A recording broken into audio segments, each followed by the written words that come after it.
All right, everyone, we'll just get started in a minute or two. We're just making sure that everyone gets on.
Thanks for the patience, everyone.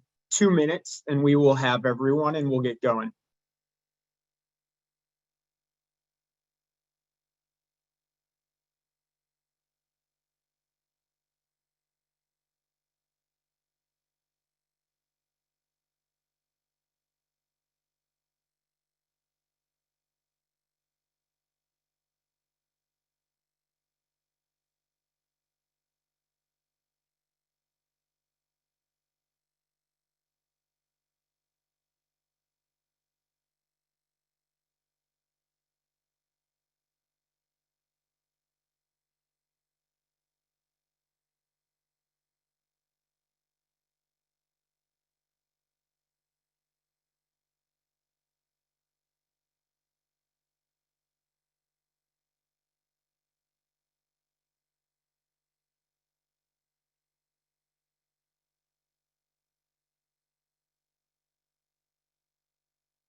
Okay. Good morning, everyone, and welcome to the February 18th, 2022 virtual meeting of the Zoning Board of Appeals. My name is Timmy Knutson. My pronouns are he, him, his, and I'm the chairman of the ZBA. First off, happy Black History Month to everyone on this call. There are a ton of awesome events in Chicago this month set up in order to recognize and honor the history and contributions that Black Americans have made to this city. Whether it's supporting Black business via the last weekend of Black Restaurant Week, watching the Black History Month virtual concert by the Chicago Children's Choir, or visiting one of the city's many historical museum exhibits, I hope that everyone on this call gets involved. A quick Google search leads to a ton of information, and I also recommend the Choose Chicago website if you're looking for something to do. Let's get started. First, I'd like to take judicial notice of the fact that on February 4th, 2022, the governor of the state of Illinois signed a disaster proclamation declaring all counties of the state of Illinois a disaster area due to the COVID-19 public health emergency. This disaster proclamation is in effect until March 6, 2022. Thus, Section 7E1 of the Open Meetings Act has been met. Second, I'm making a determination pursuant to Section 7E2 of the Open Meetings Act that an in-person meeting of the board is not practical or prudent. Similarly, I'm making a determination pursuant to Section 75 that because of the disaster declared by the governor, it is unfeasible for at least one member of the Zoning Board of Appeals or its Chief Administrative Officer or its Chief Legal Officer to be physically present at the meeting place, inasmuch as there is currently no physical meeting place. Third, this meeting will operate under the emergency rules governing the conduct of remote public board meetings and provisions for remote public participation, promulgated first by my predecessor and now by me, and which are posted to the board's website. In line with these emergency rules, today's meeting of the Zoning Board of Appeals is a virtual meeting that is being simulcast to the general public via live streaming. It is also being recorded. We've established these virtual hearings in keeping with the governor, the General Assembly, the mayor, and city council's goal to continue government functions while maintaining transparency and public safety. But there are technical limitations to this format that we must collectively manage, particularly with respect to the presentation of new evidence during a hearing, the ability for applicants and objectors to resolve objections or amend proposals during the hearing, and the participation of large numbers of people. As a result, any material to be presented to the board, whether by applicants or members of the public, was required to be submitted in advance of the meeting. For those who do not regularly appear before the board, I will go over a few things for all participating. Number one, we are operating under the emergency rules. So for all applicants, objectors, and their attorneys, if you did not send us your exhibits by the cutoff date and time, you will not be able to reference them. Number two, all participants will be listed as attendees within the Zoom meeting until your matter is called. At that time, we will transfer you to a panelist. There will be a short switchover where you will lose feeds, so don't be surprised by that. Number three, if you are here in opposition or support of a matter, when your matter is called, please raise your hand so that we know you are here and may transfer you to a panelist. If you are listening to this meeting via phone, please dial *9 to raise your hand. Number four, once you are set as a panelist, please present your case. Board staff will be presenting the PowerPoint exhibits for everyone as we normally do, so you will not need to manage sharing your screen. Number five, please be mindful of background noise and please mute yourself when you are not speaking at all times, including right now. Number six, in addition, please note that we have a court reporter preparing our record. So it is important that two people do not speak at the same time. You might see me muting someone if that happens. Number seven, if you are an active participant in this meeting, please do not watch the live stream. This will cause audio interference. I'm going to repeat that because it happens. If you are an active participant in this meeting, please do not watch the live stream in tandem. Number eight, please make sure you identify yourself when you are speaking. This goes for attorneys, applicants, members of the public, and board commissioners. Since all of us are remote, we and our court reporters cannot always see who is talking at any given time. I will also be administering oaths for every witness individually to accommodate for this. Number nine, if an applicant or anyone in opposition or support to the application has any technical issues presenting their case and is unable to proceed, we will attempt to continue the matter until the end of the call to create time to resolve these issues. If unsuccessful, we will continue the matter until a subsequent meeting. Number 10, after your matter or matters are concluded, please leave the Zoom meeting to ensure adequate capacity. If you're interested in watching the meeting, which as always, we hope you are, I encourage you to watch the live stream, which is accessible from our website. Finally, I'll just add one based on the last few meetings. Attorneys, please make sure that you have your applicants and witnesses prepared to be called. We've been seeing some delays trying to track people down, and that kind of screws up our process and gets in the way of us having an efficient meeting. So please prepare your applicants and their witnesses to be on. Okay, fourth, I hereby designate alternate member Ann McDonald to serve in place of regular member Zurich Esposito for this meeting. And you're welcome as always. Thanks for coming. Now I'd like to call this virtual meeting of the Zoning Board of Appeals to order. I will take a roll call to establish quorum. Commissioners, after I call your name and you state that you are present, please verify that you can hear and see me. Okay, Commissioner Salon. Present, I can hear and see you. Great. Commissioner Sanchez. Present, I can hear and see you. Great. Commissioner McDonald. Present, I can hear and see you. Thank you. And Commissioner Toya. Present, I can hear and see you. Great, and I am present, so quorum is established. The minutes of last month's meeting have been distributed. Unless there are corrections, I move that we approve those minutes as distributed. Commissioner Toya seconds. Commissioner Saul, Yes.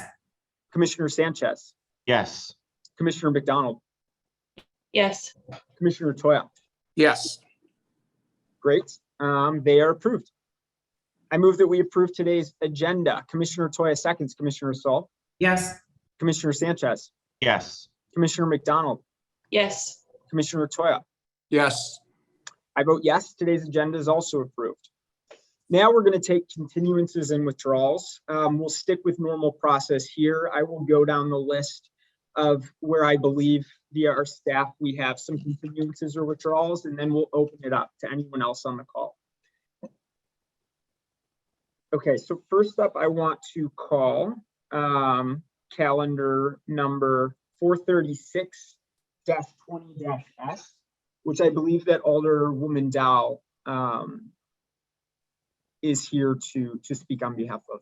So Alderwoman, if you're on, go right ahead.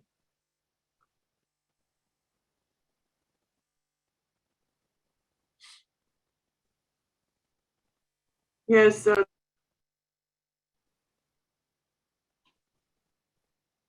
Alderwoman, we had you and then it went on mute. yes. Thank you, Chairman Knudsen and members of the Zoning Board of Appeals. I come before you today regarding this item on the agenda for Jokes and Notes Renaissance, asking if you would be so kind as to grant a continuance on this matter for about 30 or to 60 days. The reason is that the building or this business currently is under emergency closure ordinance ordered by the city. And there are a number of issues that still need to be worked out with this organization, this business. My understanding is that although they're requesting an patio extension on the patio, there is no patio license in place. Secondly, there is an agreement that is currently being developed between Business Affairs and the business on their operations, which I have not reviewed or gone over with my police commander or the building department. In addition, I've received a dozen emails and letters from constituents who live nearby this business who have concern about the reopening of the business. So I want to make sure that all the I's are dotted and the T's are crossed with this particular business before the ZBA grants this extension. Okay, great. Thanks, Alderman. Yeah. Thank you So very much. We'll go to council as well before I make any remarks. So Tom Moore, are you on? Yes, can you hear me? Yes, we can. Yeah, thank you.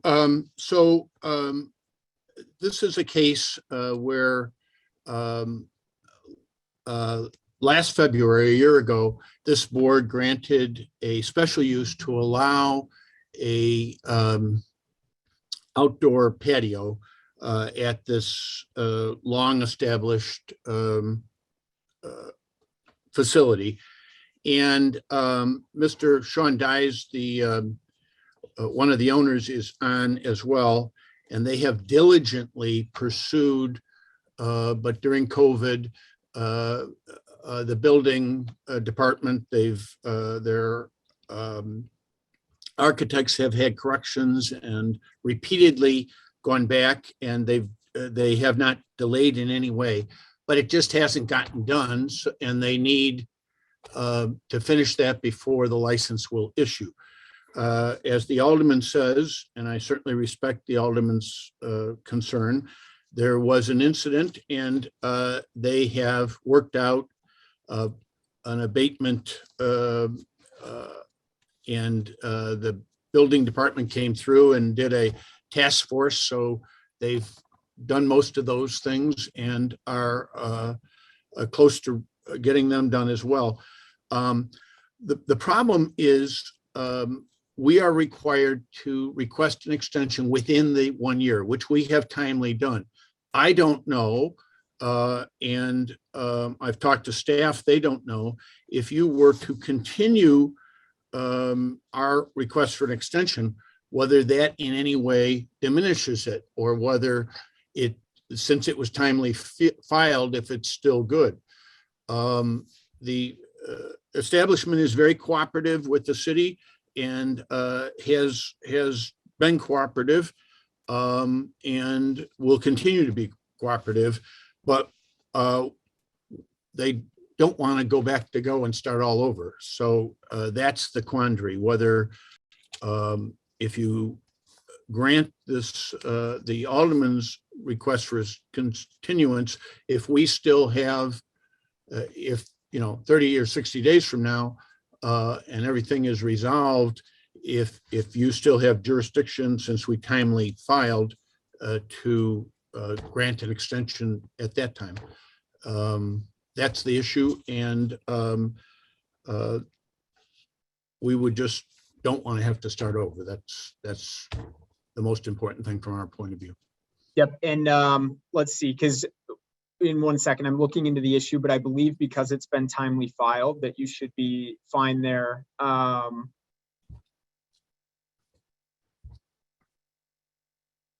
Yep, and we're finding that, Counselor, it is fine because it has been timely filed.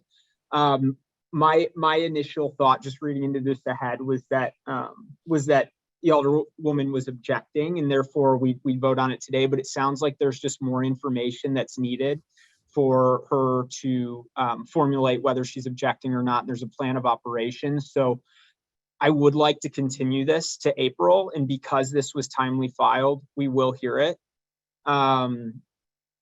That will be because of the holiday in April 22nd, 2022.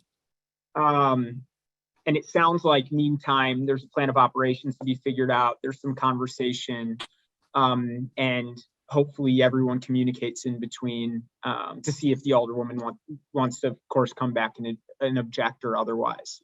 So does that make sense to you? We're going to continue to April, and then I'll ask the same of the alderwoman. I think so. Mr. Sean Dyes is on as well, the owner. I think that makes sense. And as I say, they have been cooperative. As a matter of fact, and of course the alderman needs to be involved, but they actually had a signable abatement agreement. And so from their point of view, they've resolved most or all of the issues. This was already passed. The only question, the city has arguably not been as responsive during the last year. Yeah, and Counselor, we don't have to get into the substance of any of this yet, because I do understand, it's passed before, but a lot is going on. No one's arguing that there's been some issues. So I think it's best for everyone. We continue it to April and go from there. So Alderwoman, does that sound like a good plan to you? Yes, thank you, Mr. Chairman, and to the members of the CBA, and to the attorney's point. While this may have been cooperative with the city, the community, nor my office has had an opportunity to review the agreement. We just got it. My police commander is out of town until next week. So I'd like to have some conversations, just dot the I's and cross the T's, so that everyone's comfortable coming back in April to move this forward. Thank you. Thank you. Yep, thank you for coming this morning. So again, for everyone, this calendar number 436-20-S will be continued till April 22nd, 2022, and no further notice will be given. Thank you very much. Yep, thanks. All right, we're going to go now on the list to calendar number 45-22-S. So Councilor Barnes, if you're on, I think this one is you.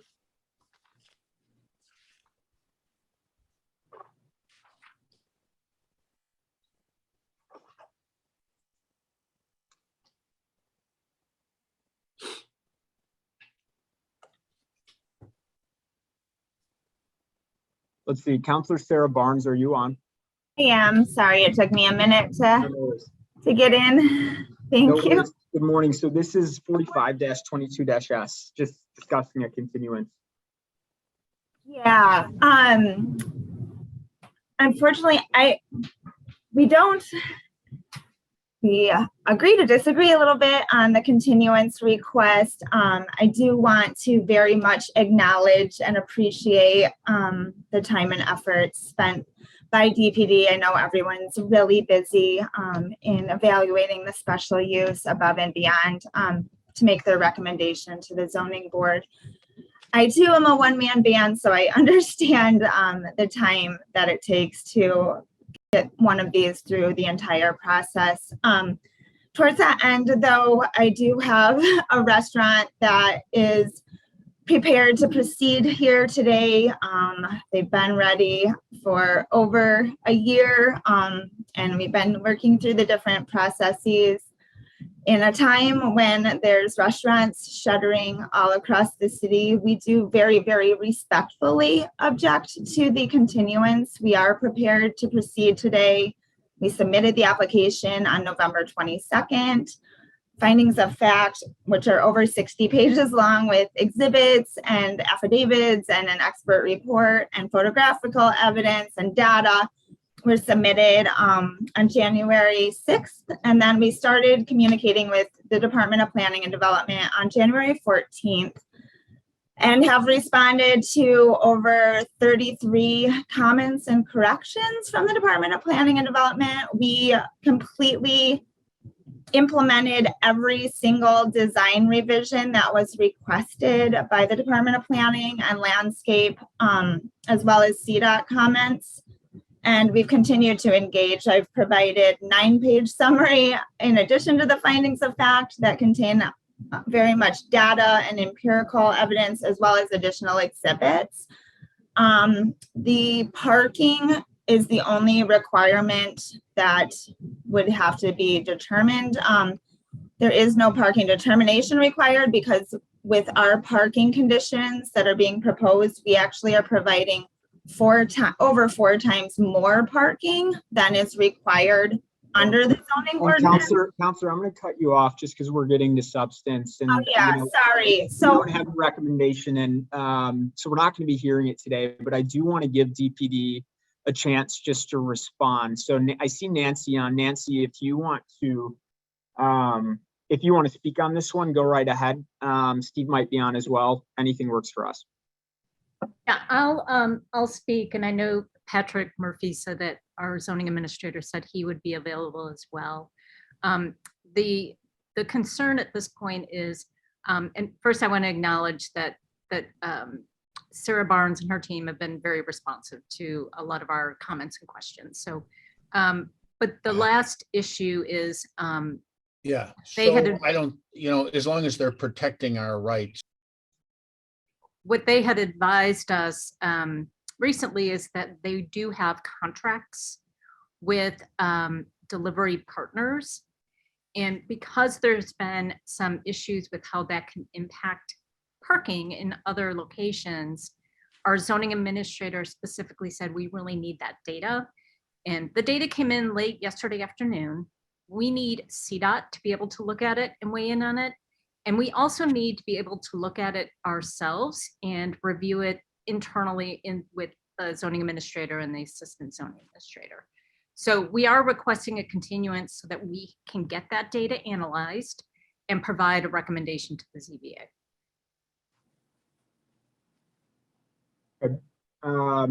Okay, great. So it sounds like everyone's working together. Like I said, we don't have a recommendation on this anyway, so just DPD, because of the back and forth, we're just all not ready. So we're going to continue this calendar number 45-22-S to April 22nd, 2022, and no further notice will be given. Mr. Chairman, I'm sorry, just real quickly, when I was speaking with Ms. Radzovich yesterday, she did acknowledge perhaps continuing this or requesting a continuance of 1 month in light of the ongoing engagement and the fact that we have provided those facts. Again, with a business license on the line and a dormant site, would it be possible at all to get a 1 month continuance? I mean, I've got to confirm that with my staff because, as you know, like we set our agenda, so it's a different different teams process. So let me do a quick confirm. Mr. Chairman, thank you. I appreciate the consideration.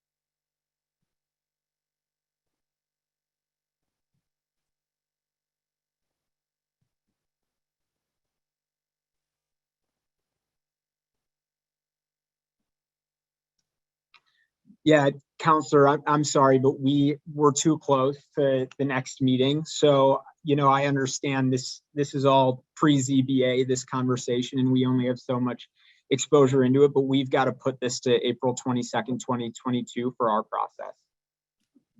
Thank you once more for the consideration. Yep, thanks. So again, everyone, for the last time, 45-22-S will be April 22nd, 2022, and no further notice will be given. All right, anyone here for calendar number 46-22-C? Chairman, this is Victor, the attorney. Adam Kingsley is present. Okay. This is not a continuance on his request.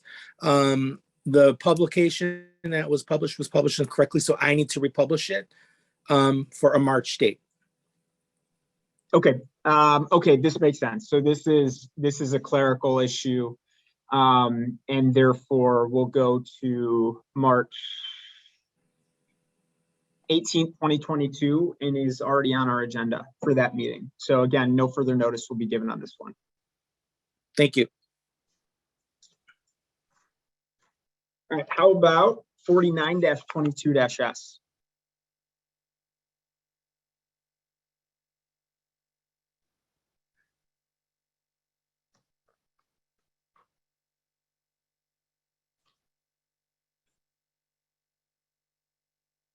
Is DPD potentially requesting this continuance? Yeah, Nancy, go right ahead. I can speak to this. Thank you. I have been in conversation with, with the attorney on this one. Yeah, here I am. I'm sorry, I was put out and now I'm back on. Yeah. Hello again. So, Mr. Chairman, this is my request to be cooperative with the Department of Planning and Nancy. This is a gas station that's adding to replace a container, adding a very small project, 700 square feet of storage and office space. And, the things the planning department would like to do would quadruple or quintuple the price of the renovation. But we have a meeting scheduled for next week, and we certainly want to resolve any issues we can, and then come back to the board with whatever's left. And so we are cooperatively asking for the continuance. Great, thank you, Counselor. And Nancy, go right ahead. I see your hand raised. Yeah, for added clarification, one of the issues that is specifically preventing this from going forward is they are required to comply with the landscape ordinance. So they do need to provide us a code compliant landscape plan, Okay. in addition to the other items that we would like to work with them on. Okay. Okay, good. Well, thanks everybody for working together on this one. Again, we will be moving everything into April. So for calendar number 49-22-S, we will hear it April 22nd, 2022, and no further notice will be given. Thank you very much. Yeah, thank you. Let's see. How about calendar number 67-22-S?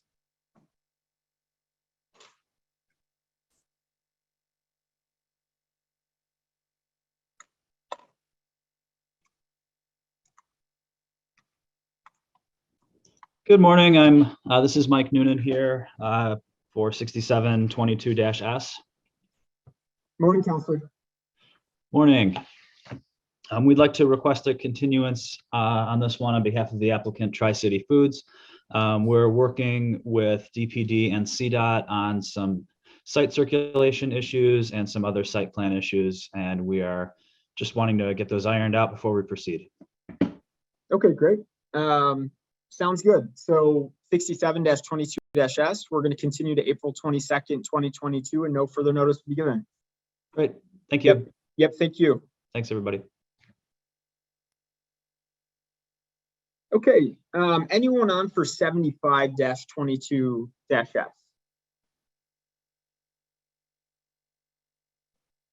Mr. Chair, this is Nancy Rasvich again from DPD. Hey, yep. I don't know if Nick Fatikas is going to be joining. This is one where both DPD and CDOT had some comments that we needed to have addressed, primarily to deal with some vehicular conflicts and some site circulation issues and some other aspects of the plan. I had talked with the Alderman's office and they were trying to schedule a meeting this week and we were not able to do that. So we're requesting a continuance to be able to work through the issues with the applicant so that we can provide a recommendation. Okay, perfect. And yeah, I've got a note that it looks like the Alderman's office was looking for one as well. So again, we've got to put all these in April. So calendar number 75. Can we talk? Are you hearing me, please? Yeah. Who's speaking? I apologize. We are just like you said in your opening statement, we are just new into the system, and we thank God we are really on with you today. We are just a neighbor to this property that is in question. We wrote a letter to Alderman twice. He never responded to me. And again, the Anthony, Nicola, the Anthony that handled this matter, I called him. He said nothing we can do. And really quick, sir, are you on for, is it calendar number 75 or which matter? Yes, sir. 7522-S. Okay, so you're saying that you're trying to reach the alderman and you haven't had success. He never responded to us, and I called the Anthony in charge of this card. He said nothing we can do. That if we go to the court, he said nothing. But we are highly concerned with this business that is coming in. If you ask me to just give you a answer, we don't need that business there because my children are living in the same property, very close, just by the house. We are going to be dealing with a hangout in that environment because in this neighborhood, every houses, they are all residential. How is it going to deal with the hangout? How is it going to deal with pollution? How are you going to do the devaluation of our property? And Sir, and I totally hear you. So it sounds like you, when this matter comes up, you will be objecting to it, correct? Can you repeat that, please? Yeah, when the matter comes up, you're gonna disagree with it.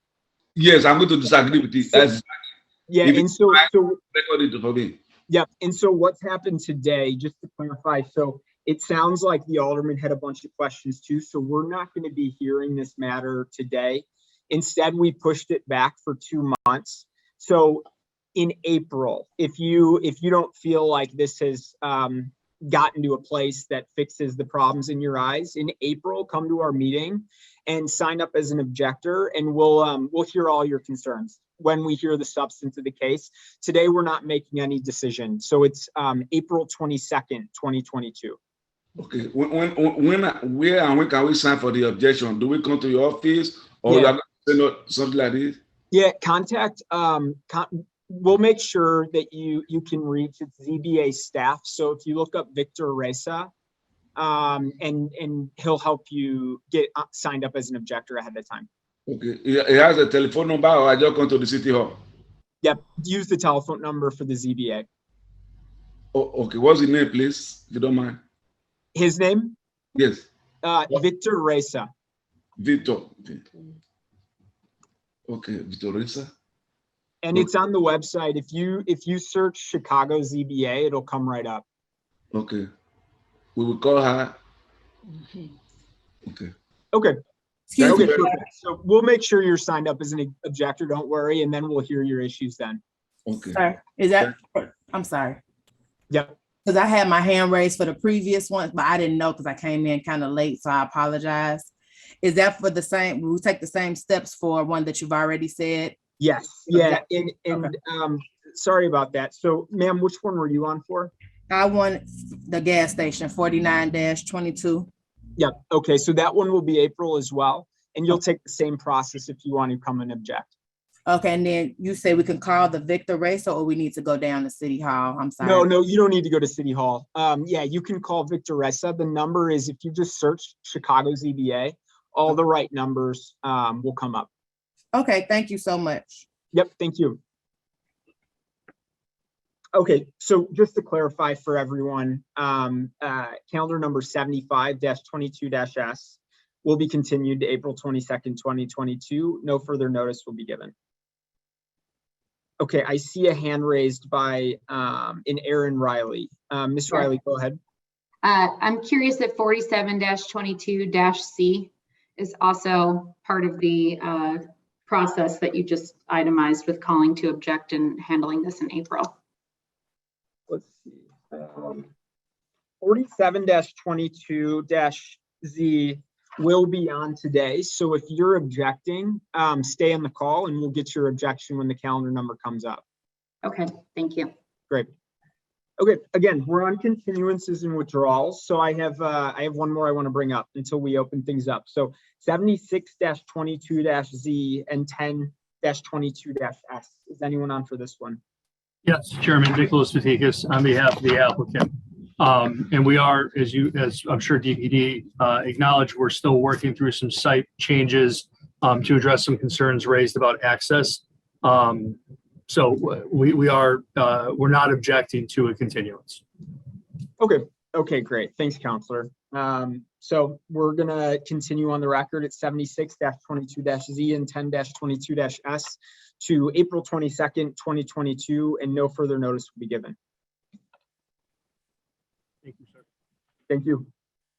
Okay.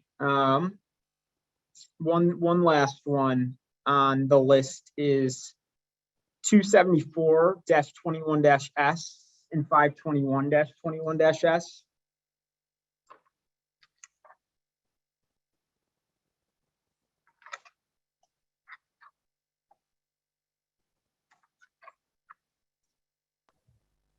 Morning, can you hear me?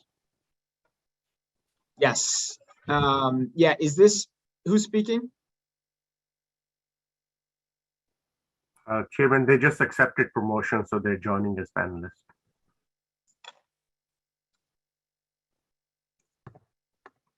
Hello, I apologize. I haven't. Hi, this is Attorney Nguyen. Are we still on 274-21S? Yeah, we're discussing continuances right now. Okay, yes. I'm Attorney Nguyen. I'm representing the space, and we're requesting for an extension. We're still working with the engineer to provide the needed information for Illinois Department of Public Health. And because they need more time, we haven't been able to fill out the whole entire application and agenda. So right now we're requesting for an extension. We did inform the parties and we know that we're requesting for an extension for sometime in April. Okay, and Counselor, I know, I believe it was Karen Shaw last time. Yes, Karen Shaw. So she's unavailable right now. I'm Attorney Nguyen working with, yep. Okay, so you probably have the history.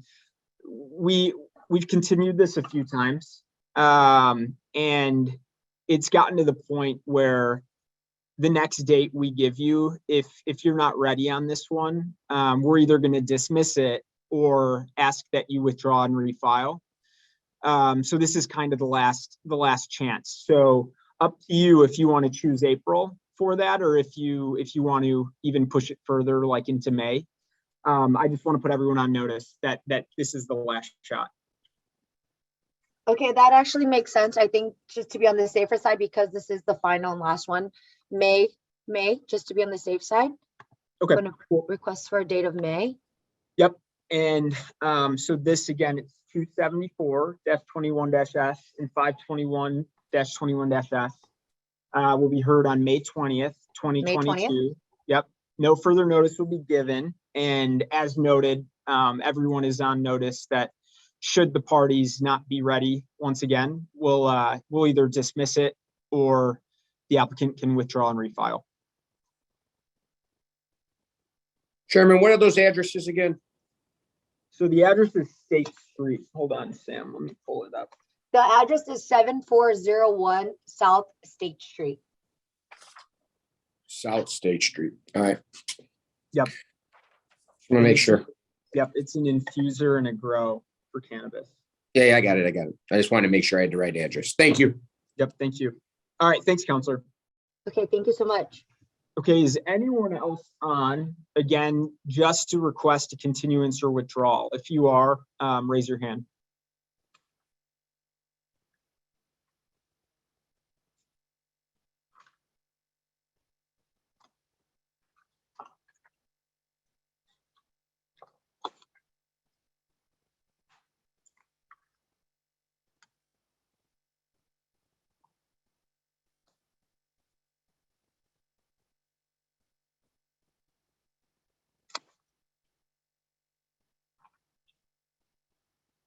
Okay, it sounds like we are prepared to move into regular business. So first up, we're going to be calling calendar number 38-22-Z.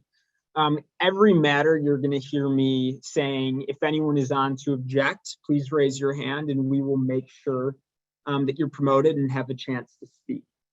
So applicant for 38-22-Z, let us know when you're ready.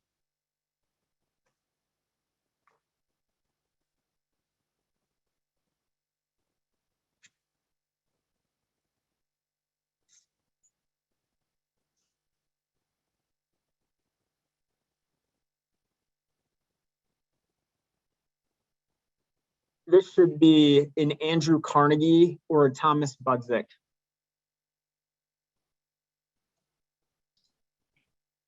Thomas Budzik is here. Okay, great. And Mr. Budzik, are you, what's your role in this project? I'm the architect on the project. Great. Let's see if we've got Andrew.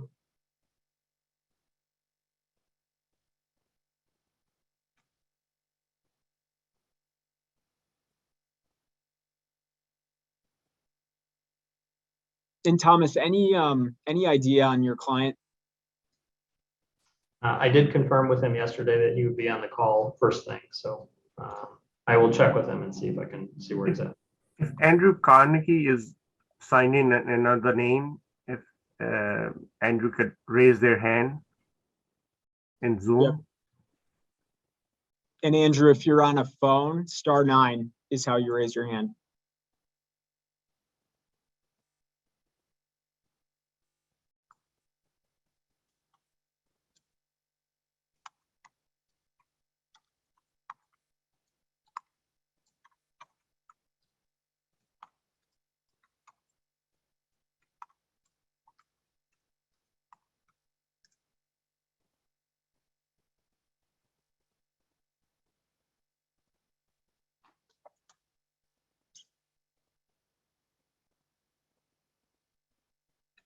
All right, everyone, give us a second.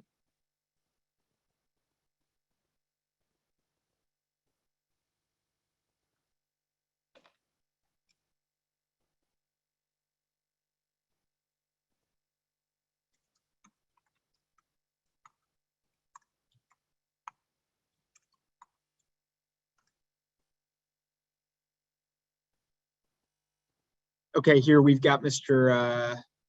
Carnegie on. One second. Yeah. Mr. Carnegie, please accept the, here we go. Okay.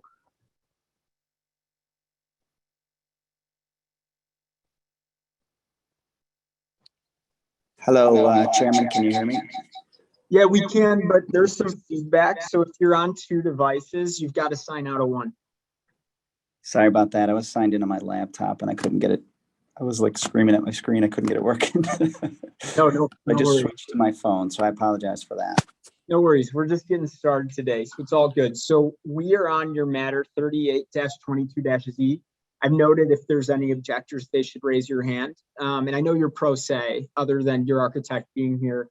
So now the process is I'll get you sworn in, and and let you take it from there. So with that, will you state your name and address? Yes, my name is Andrew Carnegie, and my address is 6222 North Leader Avenue, Chicago, Illinois. Thank you. And do you swear or affirm to tell the truth in today's proceedings? Yes, I do. Okay. What brings you here today? First off, I want to say thank you to the chairman. Thank you to the board for the opportunity to speak. Myself and my wife bought this home at 6222 Leader back about 11 years ago. Kind of a small home in Old Georgia, built in about 1938 or 39. When we bought it, it was just me and my wife. Since then, we've kind of expanded our family. We've got twins, a boy and a girl. They're 8. They go to Chicago Public School in Edgebrook. So a couple of years back, about 5 years back, we made a significant investment to renovate the home, and we built out a kitchen and built a small extension with hoping to have the opportunity to build a second floor on top of it down the road. So here 5 years later, we're looking to make that additional investment just to create more space. So we've worked through a lot of different options with our architect, was also on the call, trying to come up with the most cost-effective renovation to add another bedroom and increase the size of the master bedroom. And the most kind of cost-effective solution we have is to build above the garage. The garage is within 5 foot of the north setback. So we'd be asking for a variance to be, I think it's 3 foot from the north setback to build right on top of the garage. So again, me and my wife love the community and my kids. We want to stay there. We've been there for 11 years. We're just looking to add to the property. Okay, great. So there will be the addition above the garage, and then there will be one in the rear of the property. Is that correct? Yes, that is correct. Okay. Will you explain a little bit more? It sounds like the one on the garage is just fully staying in line with the current garage wall. Will you tell us a little bit more about the rear addition? Sure. So the rear addition is we're not going to violate that setback on the rear addition. We're going to step it in so it's 5 foot back, and it's a small area for a gym on the lower level, and then on the upper level, it's part of a master bedroom improvement. Okay, great. And actually, maybe we hear a little bit from your architects as well, just to get them on. Yep. So, Mr. Budzik, will you state your name and address? Yes, Tom Budzik, Thomas Architects, 2800 South River Road, Suite 305, Des Plaines, Illinois. Thank you. And do you swear or affirm to tell the truth in today's proceedings? Yes. Okay. Anything else you want to add related to the setbacks applied for, hardship, or anything related? So yes, a couple of items here. One, just to clarify with regards to the rear addition. So the rear addition is stepped back somewhat from the line of the one-car garage. We're still encroaching into that side yard setback, but it's a lesser encroachment. Okay. So we are requesting for both, for the second story addition above the garage, as well as for the 2-story addition behind. The reason for that is we're just trying to maintain the minimum functional dimension for that master bathroom addition behind the garage. So we are requesting both.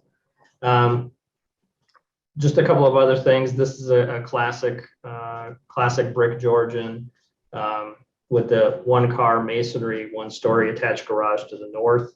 The homeowners in their previous edition and in this edition were very conscientious about maintaining the brick exterior of the home and maintaining the look of the Georgian. So it's very important for them to maintain the brick on the second-story addition. Hence the reason for going straight up above the 1-car garage. It would be structurally infeasible to have that as a brick addition if it were set back to meet this north setback requirement. And additionally, it wouldn't really create a functional dimension for a guest bedroom or office space. Okay, thank you. Questions from the board?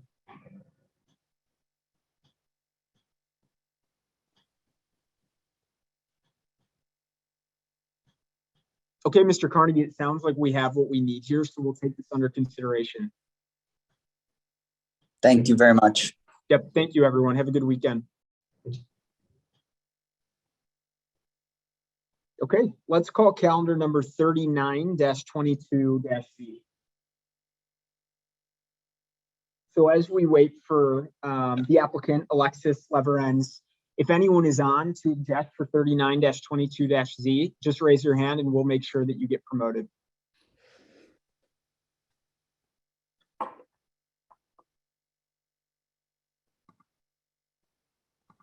So it looks like we have a Thomas Alleman raising their hand. Thomas, I've got you on my roster, so I don't think you're objecting, but can you clarify?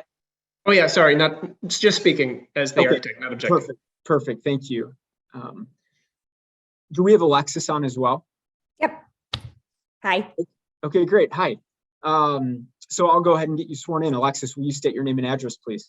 Alexis Leverens, 5137 North Oakley, Chicago, Illinois, 60625. Thank you, and do you swear or affirm to tell the truth in today's proceedings? I do. Okay, great. Is the person you're with, do you anticipate them speaking?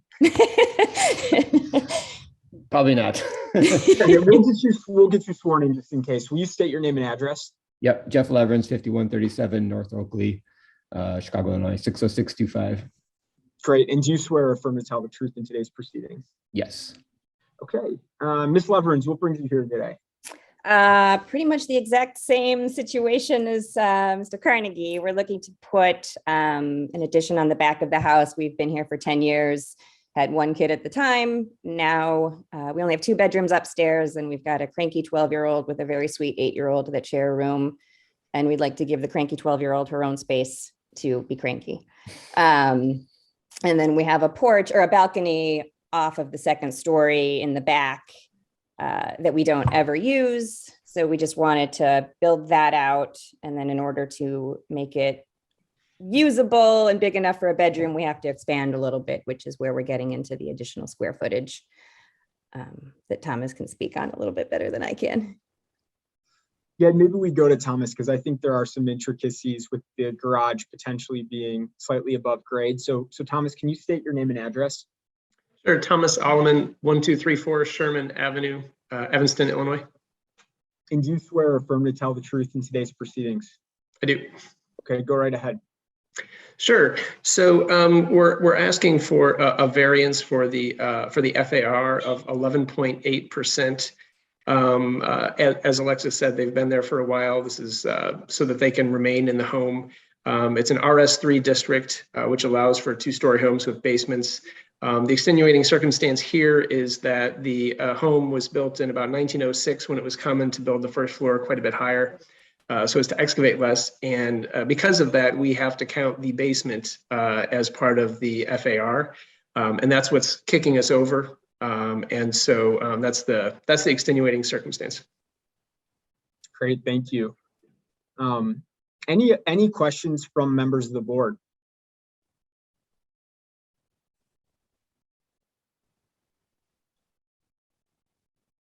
All right, we understand the issue here and we'll take this under consideration. So again, I appreciate everyone for your time. Thank you. Yep. Enjoy your weekend. Thanks. Thank you. Okay, let's go to calendar number 40-22-S.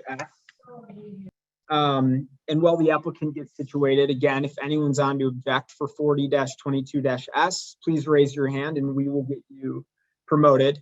Meantime, I'm going to have someone from the Department of Planning and Development read their recommendation for this matter by the pro se applicant. So, Jeanette, is that you today or is that Nancy?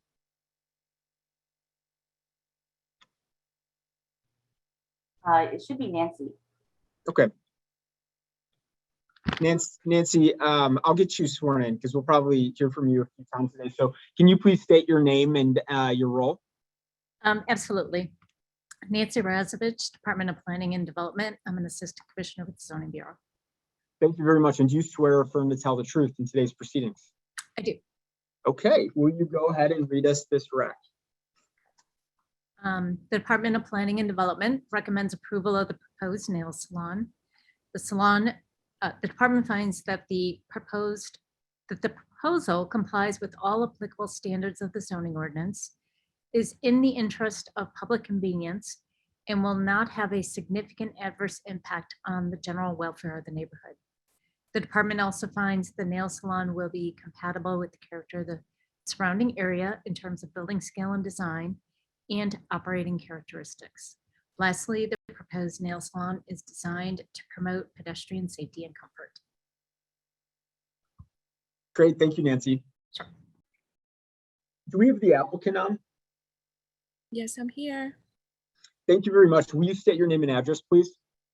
Good morning, everybody. My name is Lynn Pham. My address is 1614 Northwestern Avenue, Chicago, Illinois 60647. Thank you, Ms. Pham. And do you swear or affirm to tell the truth in today's proceedings? I do. Okay, awesome. Please tell us a little bit about your application and what brings you here. I'm here today to apply for a special use permit in order to open a nail salon in the intersection of North and Western Avenue. I have been in the nail industry for 4 years. Right now, I'm working in another nail salon as a nail technician and a salon manager. I have very quickly, I have been able to build up my clientele, my own clientele, and I would love to open a new business myself so I can cater more nail services to my client. I'm also a licensed cosmetologist in the state of Illinois. Thank you. Okay, good. So sometimes we just run down some questions with these special uses. So I see from the image, you're expecting, is it around 15 stations? It's gonna be about 8 pedicure chairs. Okay. And then 9 or 10 manicure tables. Great. So how many employees do you intend to have at the beginning? Probably 5 from the beginning. And then as our team and the demand grows, I will have more people working for me. Okay. And are you going to be vetting those employees as they come in to make sure, if they don't have experience, they're getting the experience, have any licenses that could be required and all those things? Yes. Okay, great. How about hours? What are your hours going to be? Monday to Friday, 9 a.m. to 7 p.m. Saturday, maybe 10 to 7, and then Sunday, 10 to 6. Okay, great. Any questions from the board for Ms. Pham?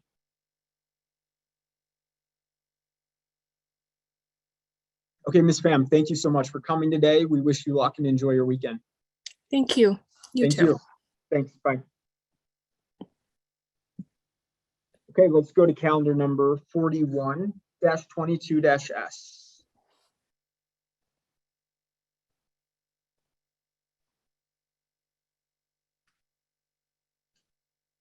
And Nancy, I believe this is a DPD recommendation for you to read as well. So before you get started, sorry. Anyone here to object for calendar number 41-22-S, just raise your hand. We'll make sure you get the chance to speak. With that, Nancy, go right ahead. Sure. The Department of Planning and the right one. The Department of Planning and Development recommends approval of the proposed nail salon. The department finds this proposal complies with all applicable standards of the zoning ordinance, is in the interest of public convenience, and will not have a significant adverse impact on the general welfare of the neighborhood. The department also finds the nail salon will be compatible with the character of the surrounding area in terms of building scale and design and operating characteristics. Lastly, the proposed nail salon is designed to promote pedestrian safety and comfort. Thank you. Okay, do we have the applicant on? Yes, I am here. Great. Will you state your name and address, please? Hi, my name is Haivu. The address is 1739 North Milwaukee Avenue, Chicago, Illinois 60647. Thank you, Hai. And do you swear or affirm to tell the truth in today's proceedings? Yes, I'm an assistant owner and operator of my nails. and I have like 20-year experience with owner and managing assistant salons. I'm seeking to open a new salon with the 14 nail table and 16 pedicure chairs. Our service would include the Medicare, pedicure, and waxing. And the maximum for now is we have like 6 employees for one time. And the hour is from Monday to Saturday, 10 to 8, and Sunday, 11 to 7.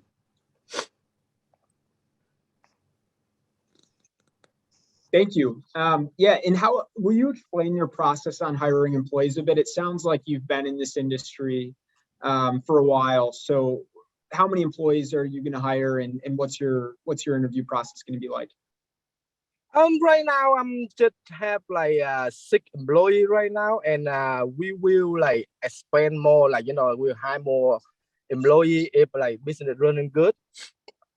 So all my employee, we will have like all the what they call it, Illinois license and everything. Okay, great. Thank you. Any questions from the board for Mr. Vu?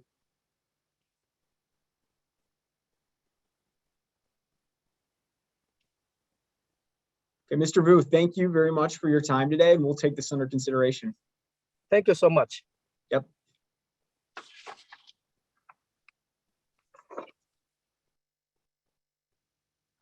Next up is calendar number 42-22-S.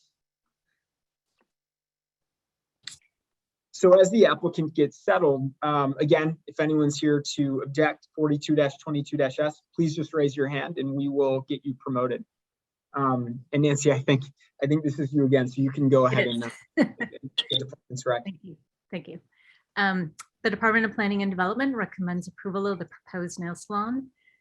I'm on the right one. Yep, the proposed nail salon. The department finds that the proposal complies with all applicable standards of the zoning ordinance, is in the interest of public convenience, and will not have a significant impact on the general welfare of the neighborhood. The department also finds the salon will be compatible with the character of the surrounding area in terms of building scale and design and operating characteristics. Lastly, the proposed nail salon is designed to promote pedestrian safety and comfort. Thank you. Okay, do we have Cynthia Romero on? Hi, yes, I'm here. Great. Will you state your name and address, please? Yes, my name is Cynthia Romero and my address is 2812 and a half West 55th Street, Chicago, Illinois, 60632. And do you swear or affirm to tell the truth in today's proceedings? Yes. Okay, thank you, Ms. Romero. So tell us a little bit about your application.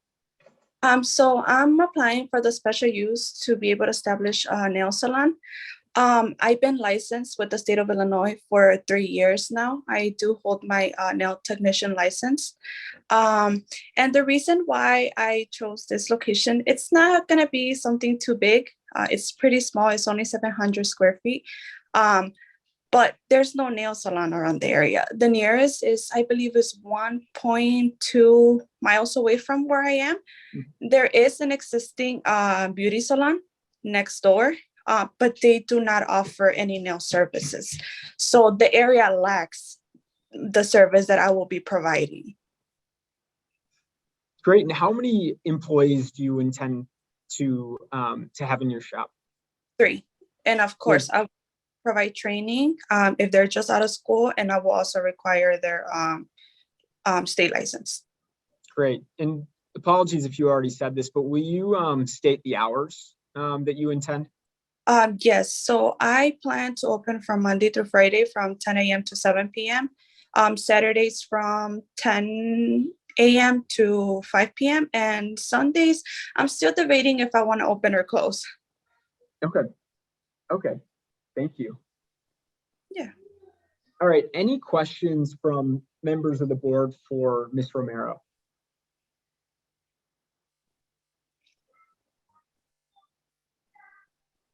Okay, Ms. Romero, we appreciate your time, and we'll take this under consideration. Okay, thank you so much. Yeah, thank you. Enjoy the weekend. You too. Bye-bye. Bye.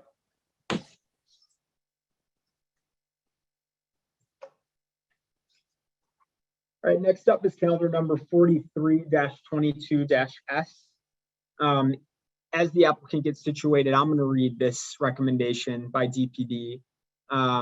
If there's anyone on to object for calendar number 43-22-S, just raise your hand and we'll make sure that you get promoted and have a chance to speak. So as the counselor gets situated, the Department of Planning and Development recommends approval of the proposed body art / tattoo salon.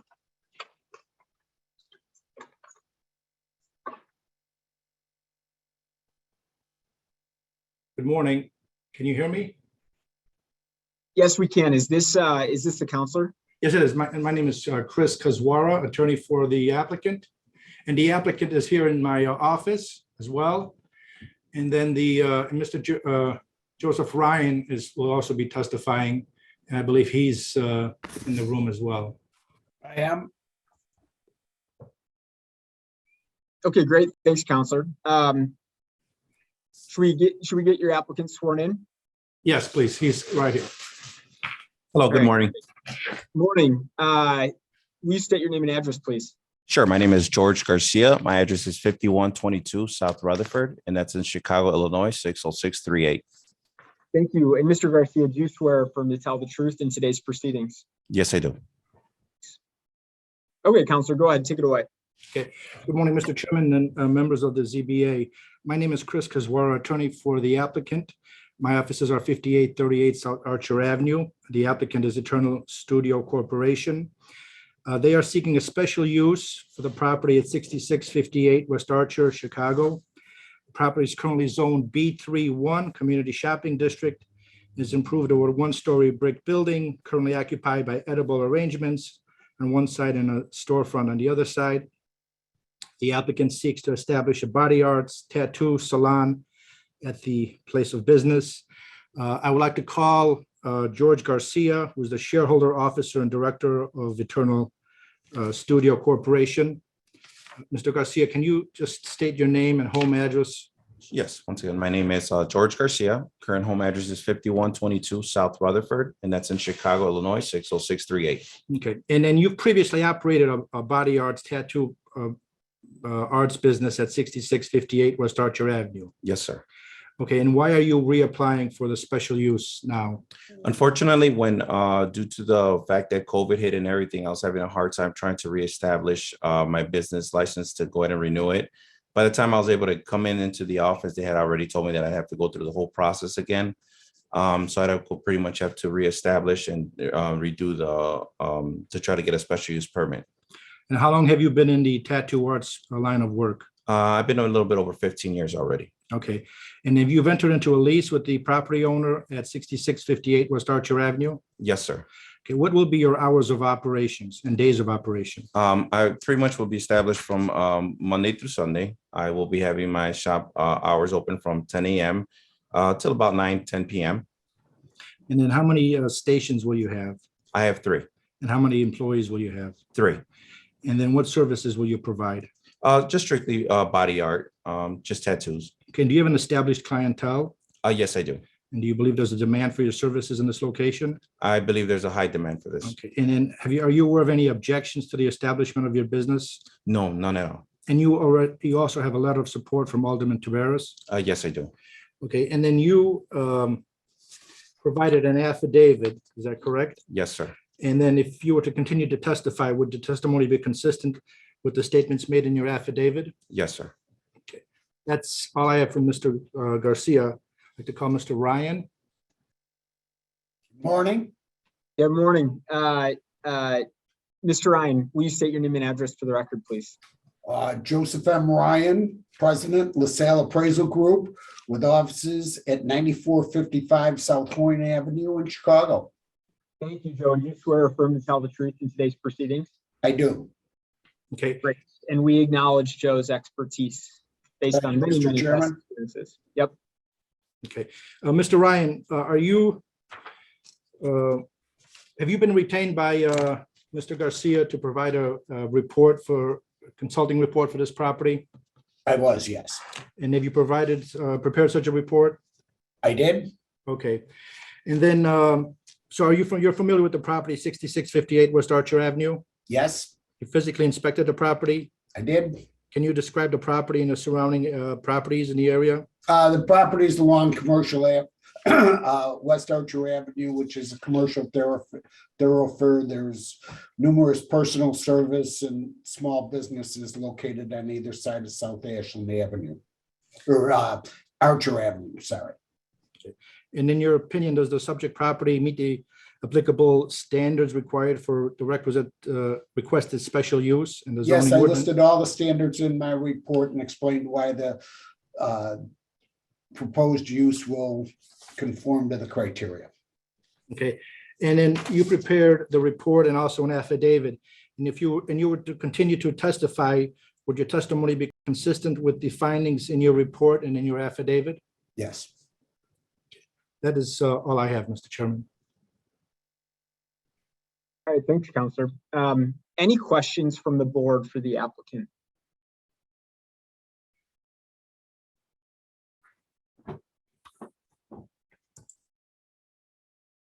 All right, we appreciate your time, and we've got what we need here, so we'll take it under consideration. Thank you very much. Have a good day. Yep, thanks. Thank you, Mr. Garcia. Thank you, sir. All right, let's go to calendar number 44-22-S. If anyone's here to object for 44-22-S, please just raise your hand and we'll get you promoted. So as the lawyer gets settled, I'm going to read the department's recommendation. Department of Planning and Development recommends approval of the proposed nail salon.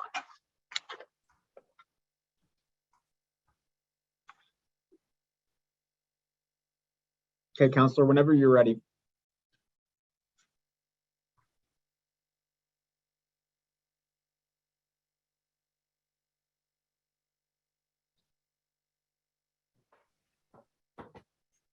And Counselor, you're on mute.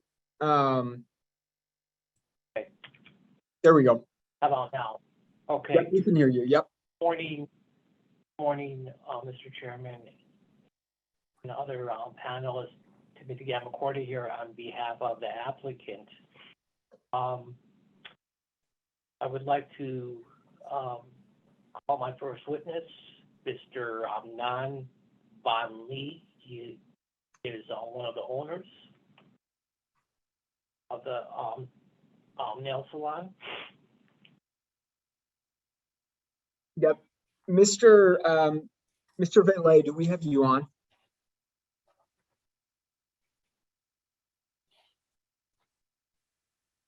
Should be on.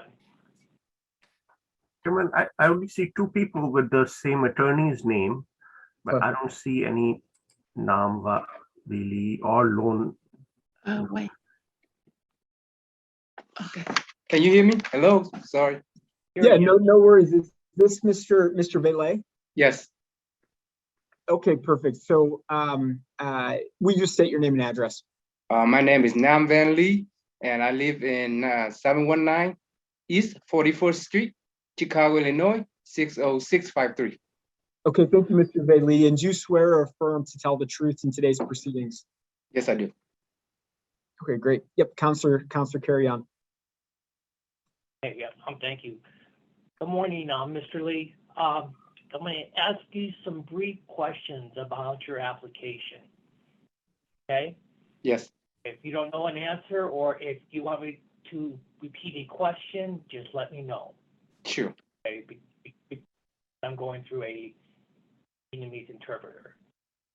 So, Mr. Chairman, do you have to swear in the interpreter?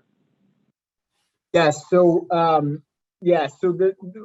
will the interpreter be translating from what language to English? Vietnamese.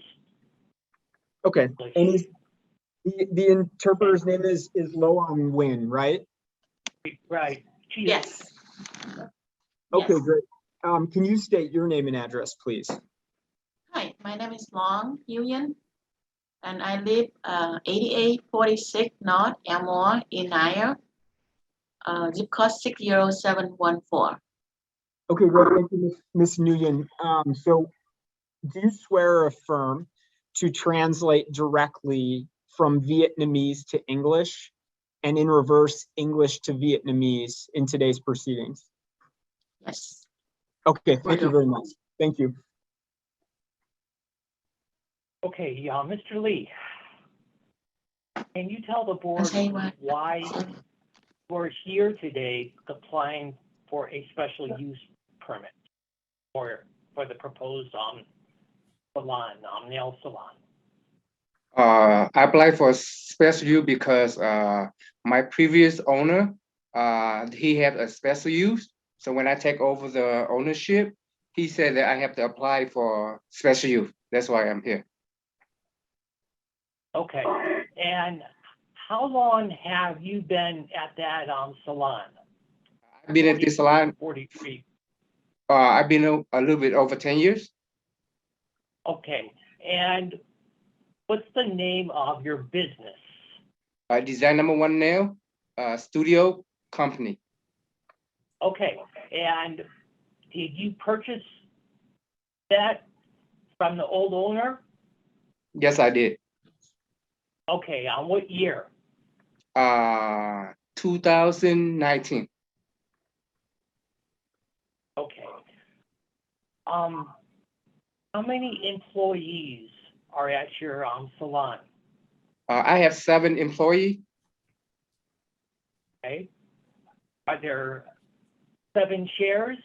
I see 1, 2, 3, 4, 5, 6, 7, 8. Yes, it's 8 chairs. Is that correct? Yes. All right. Are these employees, are they part-time? Are they independent contractors? Are they full-time? Some part-time, some full-time. Okay. And how long have they been working with you? Some of them, like a little bit over 2 years, 3 years. Okay. So since you're speaking English pretty good, I don't think I have to use the interpreter. Thank you. Correct. Thank you. All right. When you hire employees, do you vet your employees?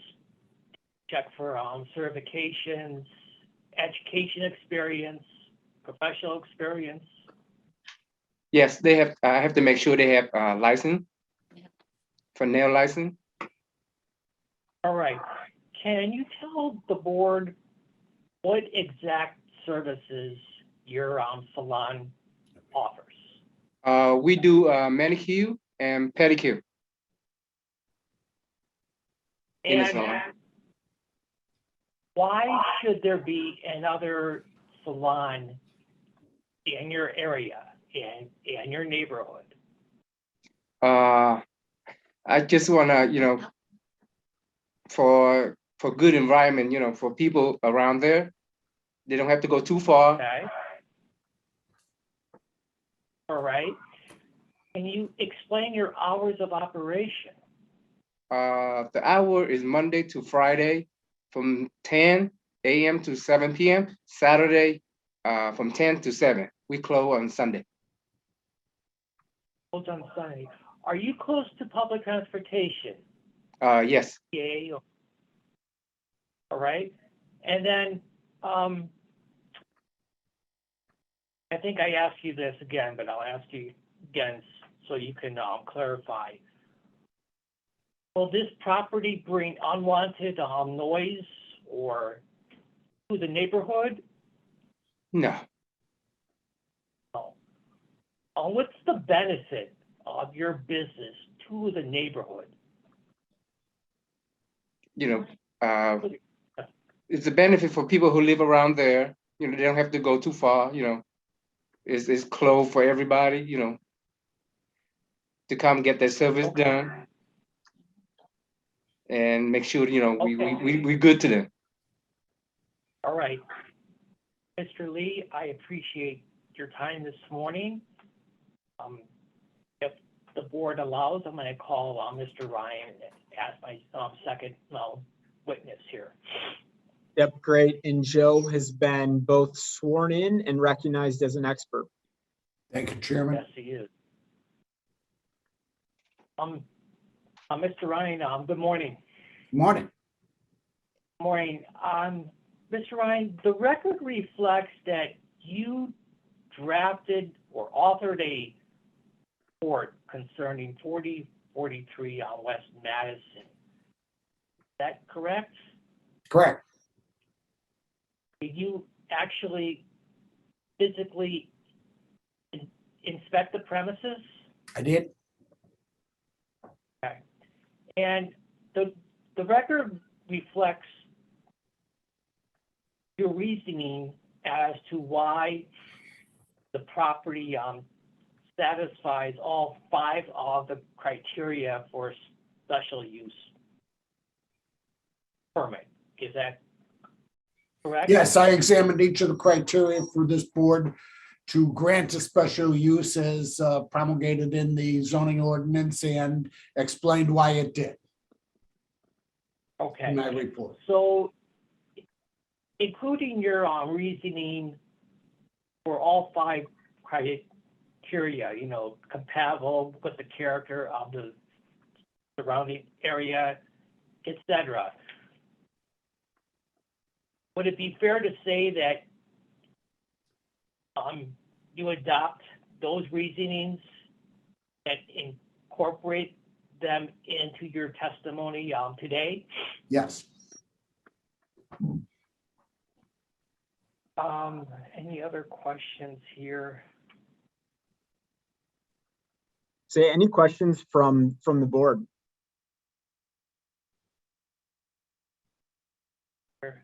Okay. Yeah, Counselor, I think we've got a good understanding of what's going on here. So unless you have any type of closing, we'll take this under consideration. Okay. Thank you. Yep. Thank you. Thank you, and thanks everyone for your time today. So much. Thank you. Yep. Enjoy the weekend. You You too. too. All right, we're going to move to calendar numbers 47-22-Z and 48-22-Z. I will get everyone promoted because I note that in the continuances portion, there was a note that there would be objectors. So I'm pushing promote to panelist when you're raising your hand. And so just accept that. Okay.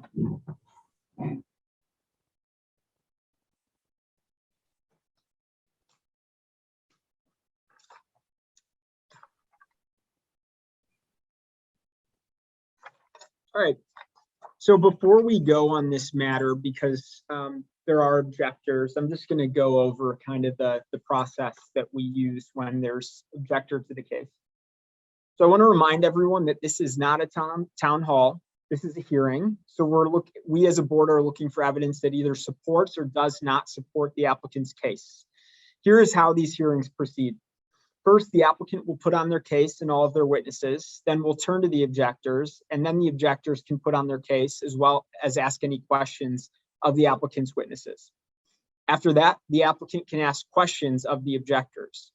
Then we'll return to the applicant for rebuttal testimony and closing remarks. After that, the board will take the matter under advisement. Throughout this whole process, the board may be asking questions, and I always just flag when it comes to objections, we don't want to rehear the same objection several times. We're truly quality over quantity. So just be concise and use your opportunity to ask any questions of the applicant as well. So with that, Counselor, are you here? Yes, I am. And hopefully I have Tommy Taylor on, and also the architect, Chris Dossi. Yep, I see Chris Dossi. Yes, Thomas Taylor is also here. Perfect. Okay. Mr. Chairman, would you mind swearing those two witnesses? Yeah, perfect. So Thomas Taylor, will you state your name and address? Thomas Taylor, 7929 West Elm Drive, Norwich, 60706, Illinois. Thank you. And do you swear or affirm to tell the truth in today's proceedings? Yes. Great. Okay, Chris Dossi, will you please state your name and address? My name is Christopher Dassey. My address is 5930 Holman Avenue, Hammond, Indiana. And do swear affirm to tell the truth in today's proceedings. I do, sir. Thank you. Thank you, Mr. Chairman. Tommy, you are in the business of renovating and developing multifamily homes, is that right? That is correct. And so your hope here would be to build a 7-unit condominium, is that right? That is correct. The property, can you describe the condition of the house and the garage as you when you purchased it? The house as we purchased it it's an old single family frame that's in a lot of need of repair. And it's there's a lot of stuff left, hoard and stuff left inside it, in the attic, plus in the house itself. And the garage is fully loaded with an old car and just hoarding stuff inside the garage. So when you bought it, and were you able to talk to the neighbors about the condition of the house and tell them what you wanted to do with it? Correct. My project manager that's managing the project with me, we've been there numerous times, just cleaning up and getting ready for inspections on it. And some of the neighbors have stopped, some different people walking by have stopped and asked what's going to be going there. And they seem pretty happy that we're going to be cleaning up, putting a new building there. Okay. And the lot would allow you both by FAR and MLA to build 8 units, is that right? That is correct.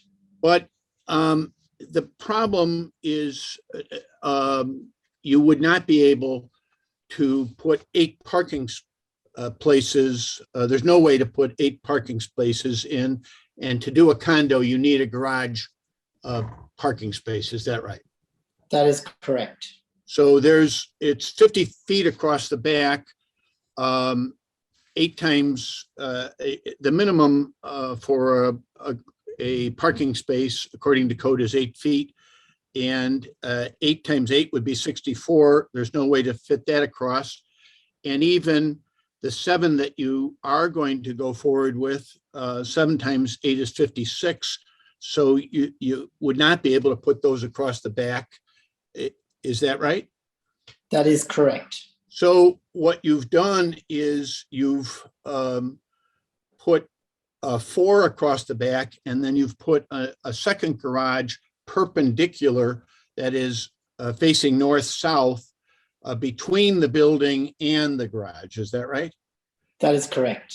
And the architect will describe, but that creates some difficulties because having that many units requires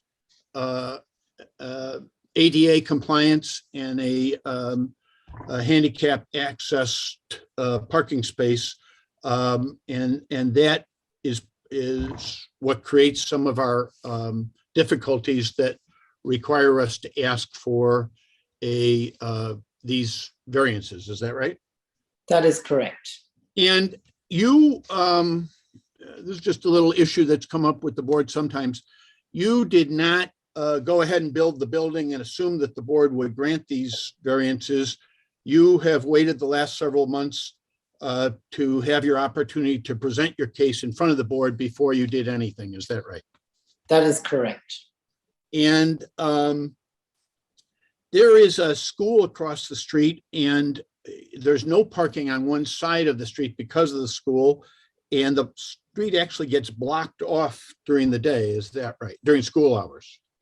That is correct. And so it's very important to have the parking off the alley and to provide a parking space for each unit. Is that correct?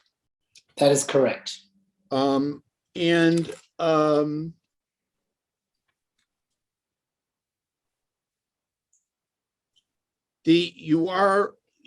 size of the building would be exactly the same even if you were building only 6 units. The difference is that you're going to have an ADA compliant unit in the basement. Is that right? That is correct. And why don't you just want to have the same size building with a much bigger unit, duplex unit, where the ADA compliant unit will be? Because in the market, it would be much bigger units, which with the average price of a condo up there, we wouldn't get the market value for a condo that size up there. By having the 7th unit, we can make them smaller units and more affordable. And plus we have an ADA unit up there.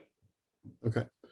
And you also have submitted a reasonable return analysis. And basically, if you are able to get these variances, you would make a profit of about 9%. If you're not, you would come close to losing money or barely break even. Is that right? That is correct. And the primary difference is the addition of an extra kitchen and the extra unit, the accoutrements, the extra unit in cost, but you'd have one less unit to sell.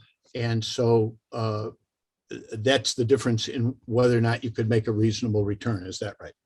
Correct. And you and I worked out a witness statement where you addressed all the criteria necessary for the board to grant this variance. And if you were to continue to testify, you'd testify consistently with that. Is that right? Correct. Mr. Chairman, that's all at this point I have of the witness. After the objector talks, we may have more. Can I have Mr. Dassey at this point? Yep. Let's go to Mr. Dassey, and then we'll circle the board for any questions. Great. So Chris Dassey, you've appeared in front of this board many times. Is that right? That's correct, sir. And as Tommy Taylor just explained, he's not building 8 units that he could here. He's only building 7. What practical difficulties does that create for you as the designer of the building? To put 8 units would be impossible to do and have garage spaces with a condo building. We would not be able to get the 8 spaces on site to meet the zoning code, and I would not be able to get them in garages to meet the market requirements to sell condo units. Okay, so it's impossible to put the 7 parking spaces across the back, is that right? That's correct. And therefore you have to have a drive aisle to the other 3 that are perpendicular or north-south, the second garage, is that right? That's correct.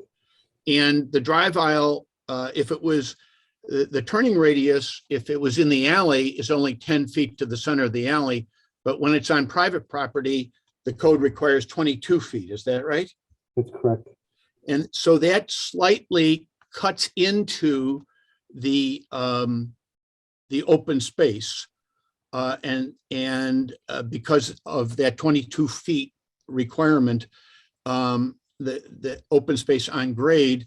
And so one of our requests is to allow us to meet part of the open space requirement on the garage roof. Is that right? That's correct.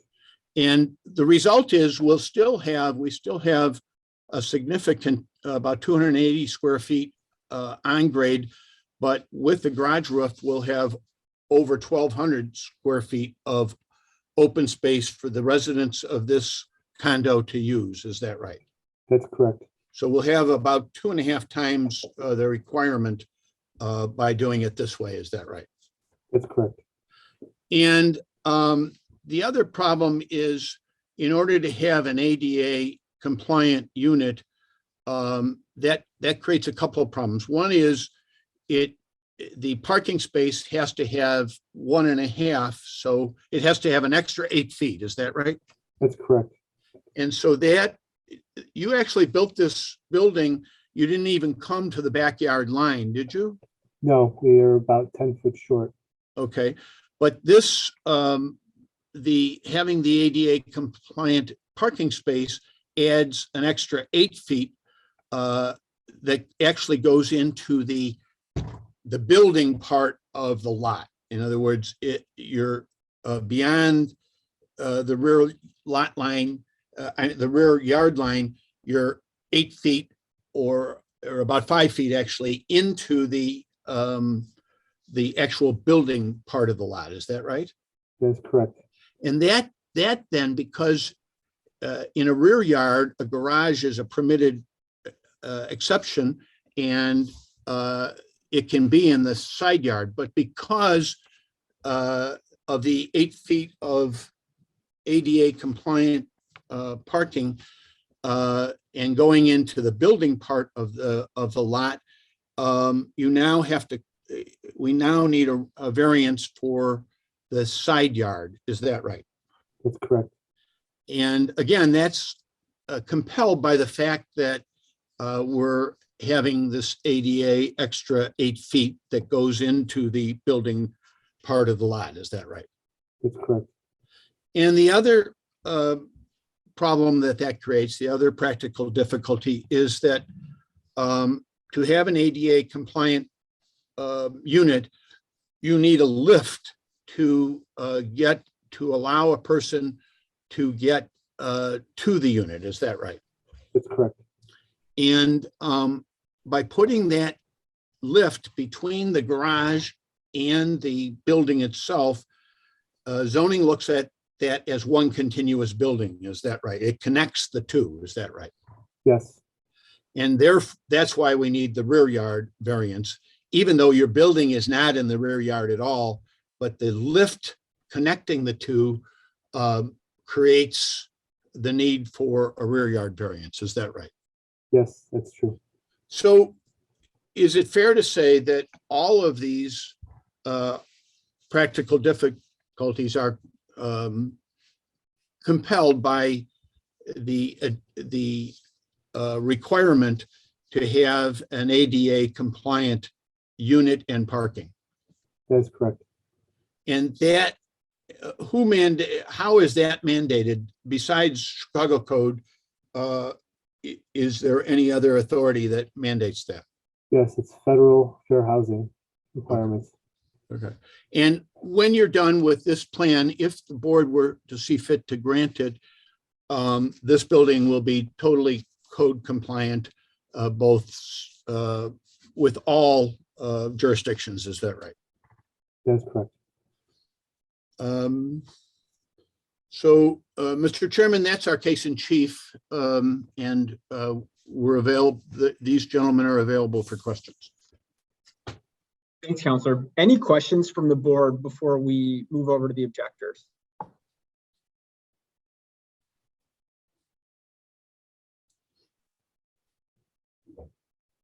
Okay. We very well may have some after the objectors. I think we'll want to just hear what they have to say. So now we're going to move to the objector side of things. I typically ask that one person leads it off.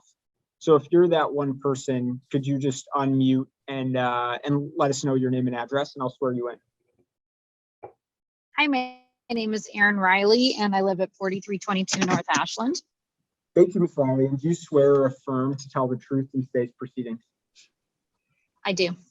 Okay, thank you. Go right ahead and let us know your objection and what brings you here today.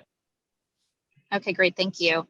I speak on behalf of myself and my neighbors, which is directly across the alleyway from the proposed building. I think while we're very happy to see something new going up in that space, we do have some concerns around the extension of the property lines in the back specifically. And so the way that our gate backs up to the alleyway, it's already extremely tight to get in and out of our unit.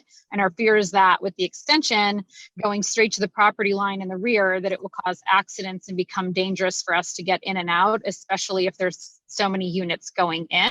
And in instances like this, when it snows, it becomes even harder to get in and out and more treacherous. And in addition, I know that there's a petition to put the roof deck on top and extend closer to our property line. We also have a roof deck. And so I think our concern there is that it's a place of privacy typically for us, and we don't want to experience any additional noise or breach of privacy than we have to. Hey, so Ms. Riley, one clarification. Are you in a condo or a single family? condo. There's 8 units. Okay, can you just let us know your unit number for our transcript? Sure, 4N is in Nancy. Okay, 4N. Okay, great. And do you have any questions of the applicant? No, I think really it's just one basic concern is just not to go as far as they want to, because it's already extremely tight for us to get in and out. And we have a metal gates. There's like a really tight angle that we already have to take getting in and out. If it goes any farther, there will be accidents. Like there just will. Okay. Yep. Okay, good. And I'm going to have them address this when we go back to rebuttal. I've noted it. So thank you. Okay. Next person on the objector side, if you could just state your name and address, please.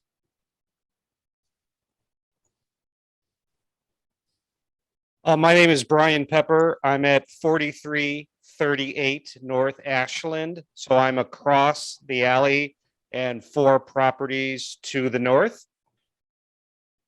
Great. And Mr. Pepper, we do swear or affirm to tell the truth in today's proceedings? Yes, I do. Okay. Okay, perfect. Go right ahead. So to the woman who just spoke, again, I applaud seeing new development in the neighborhood.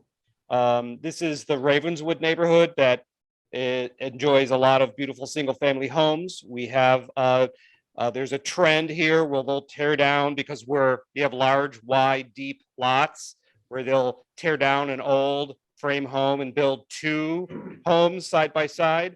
But this is a project, of course, where they're taking a frame home and that sits small on a large property and building a large multi-unit residential building.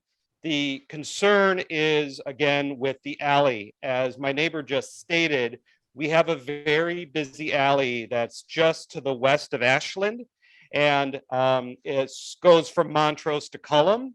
And on the Montrose side, there's several restaurants that receive deliveries throughout the day and then block off the alley at the north end. And then on the south end, it's a one-way street heading east to Ashland. This alley is also a cut through for garbage trucks that are servicing as well as traffic.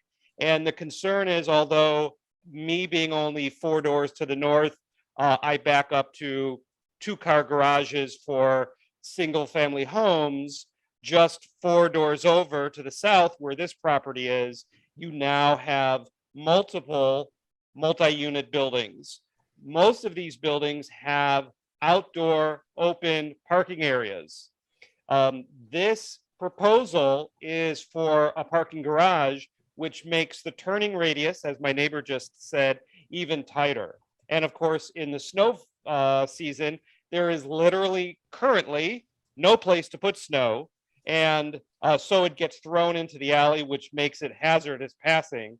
And with this proposal, there would be even a worse situation. So if it can be, the project can go forward with just open parking area, which would make coming in and out a little easier, I think that might be a solution. But again, my concern is the parking structure at the rear end of this property. And I think it will lead to not only tighter turning and more potential bottlenecks with the existing traffic, but the potential for accidents as cars are from both sides of this alley are trying to navigate. Thank you. Yeah, thank you, Mr. Pepper. Okay, now we've got, so I just want to make sure, is David Kembick on to object? If so, you've got to accept. I've been promoting you to panelist, but you've got to accept.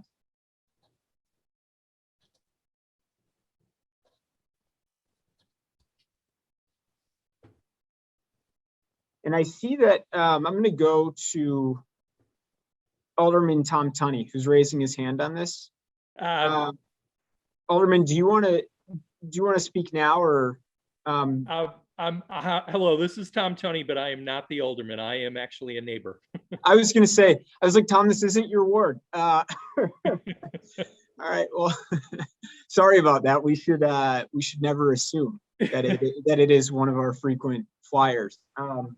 Okay, so Tom Tunney, can you state your name and address, and then we'll Tom Tunney, 4332 North Ashland Avenue, Unit 4, Chicago, Illinois, 60613. Thank you. And do you swear or affirm to tell the truth in today's proceedings? I do. Okay, go right ahead.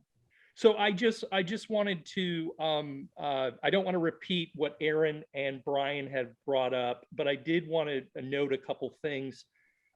This property has created quite a bit of angst and energy around not only the development, which we're all happy that the current building is going to be removed because it's an eyesore and it's actually a rat infested yard.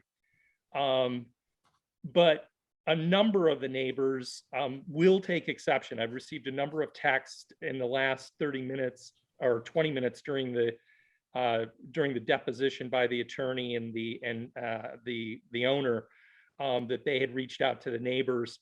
To my knowledge, I've got 1, 2, 3, 4, 5, 6, 7, 9 neighbors who are not agreeing with that statement.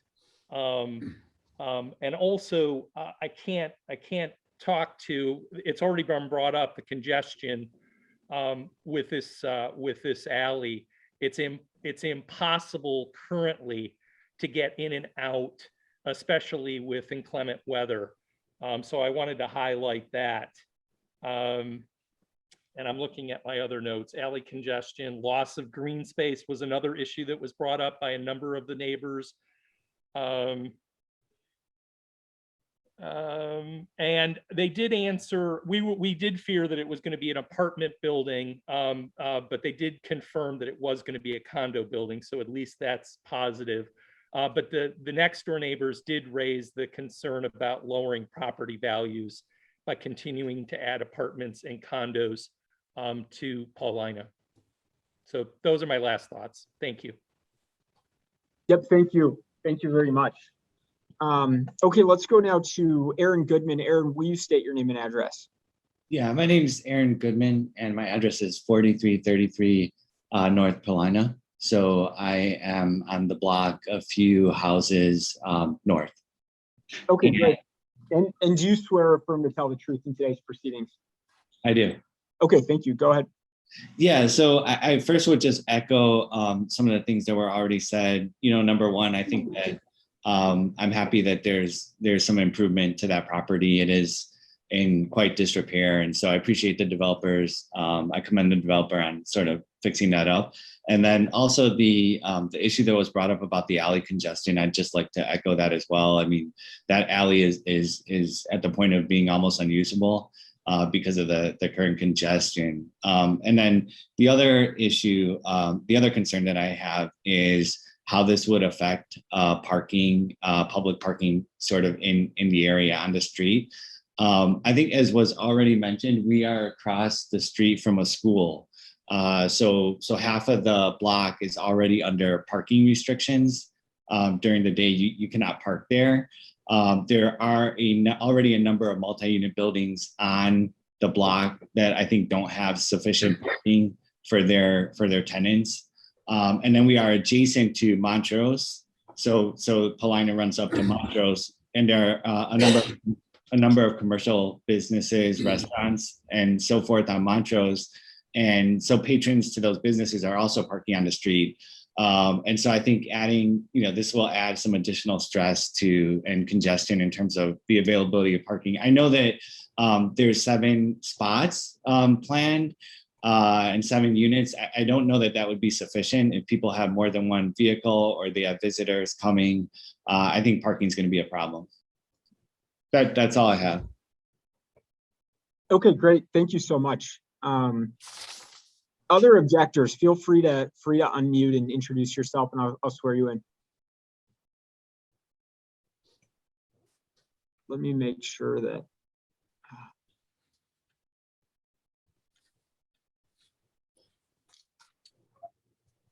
David Kambick, or Kambich, just to confirm, are you objecting? You just need to unmute.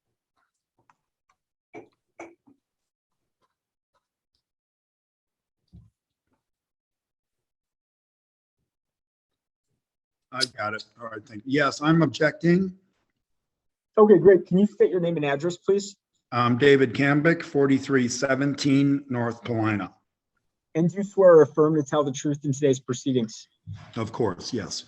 Okay, thank you. Go right ahead. Yes, I am the neighbor to the south. I have lived there for almost 40 years.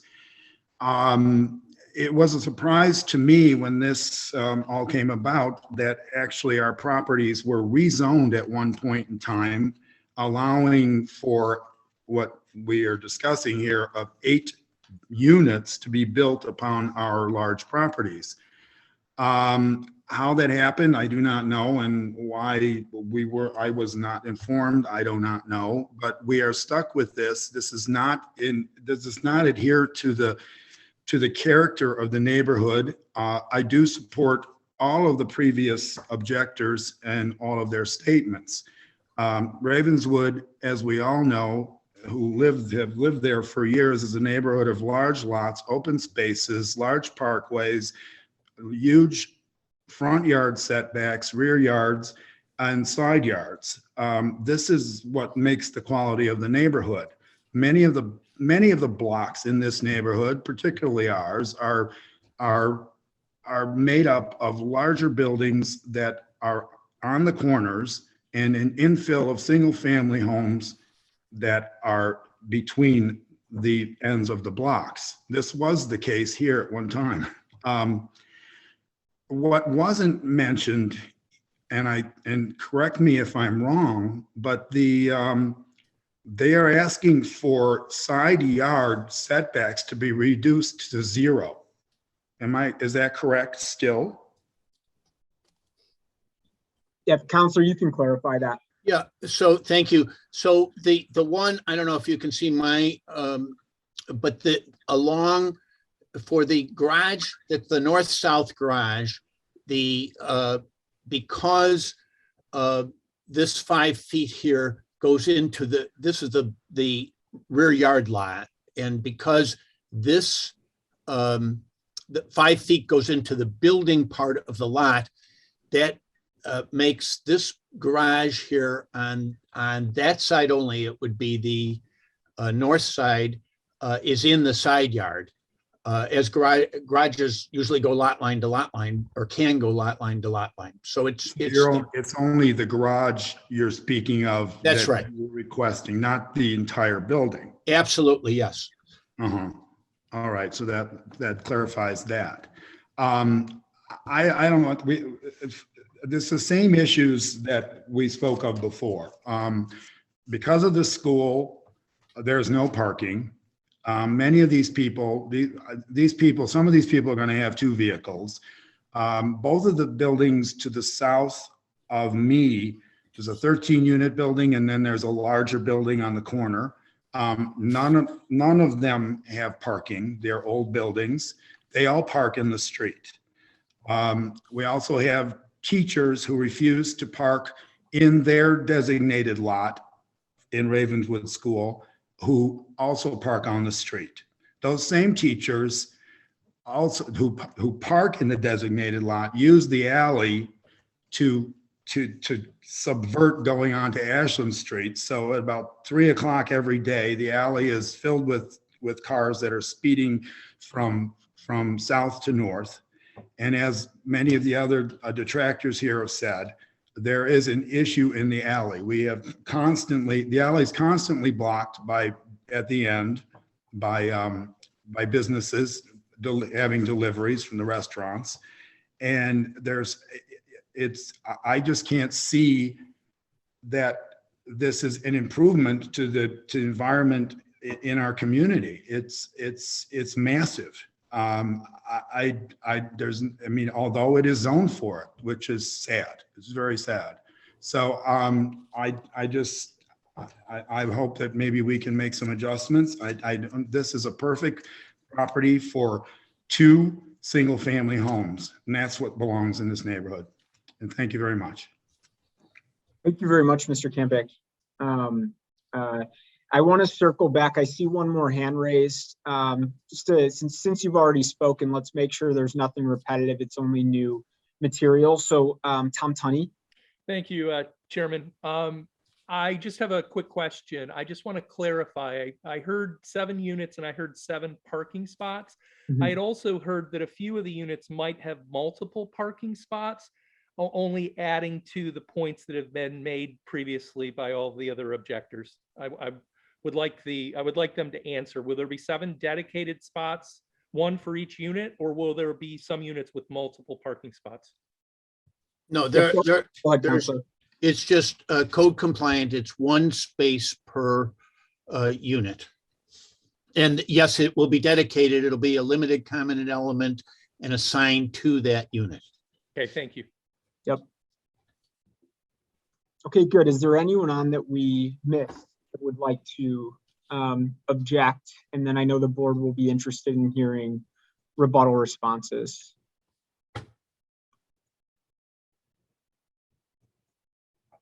Okay. Okay, Counselor, I'm going to go back to you. I've kind of got my laundry list that I want to hear. I'm sure you have yours. So if you could use this time to rebut and respond, and then the board will ask questions. Great, thank you. So if I could start with Mr. Dassi. Yes, sir.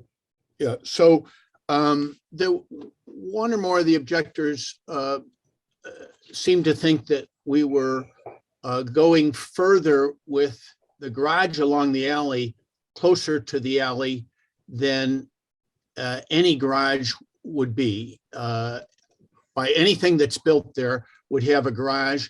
How far off the alley is the garage? The garage is 2 foot off the alley per the requirement of the zoning code. Okay, and any garage that would be at the back of this lot would have to be 2 feet off, is that right? That's correct. And our variance isn't involved in that. That's a different code, is that right? That's correct. Okay, but part of our lot, a 15-foot drive aisle, the turning radius on that will be easier, won't it? Correct. Because instead of turning into an 8-foot space, those 3 cars will be turning into a 15-foot space, which makes a better turn radius. Is that right? That's correct. So in that, at least as to the 3 spaces, it will be a better, more accessible than if there was a garage there. Is that right? That's correct. And the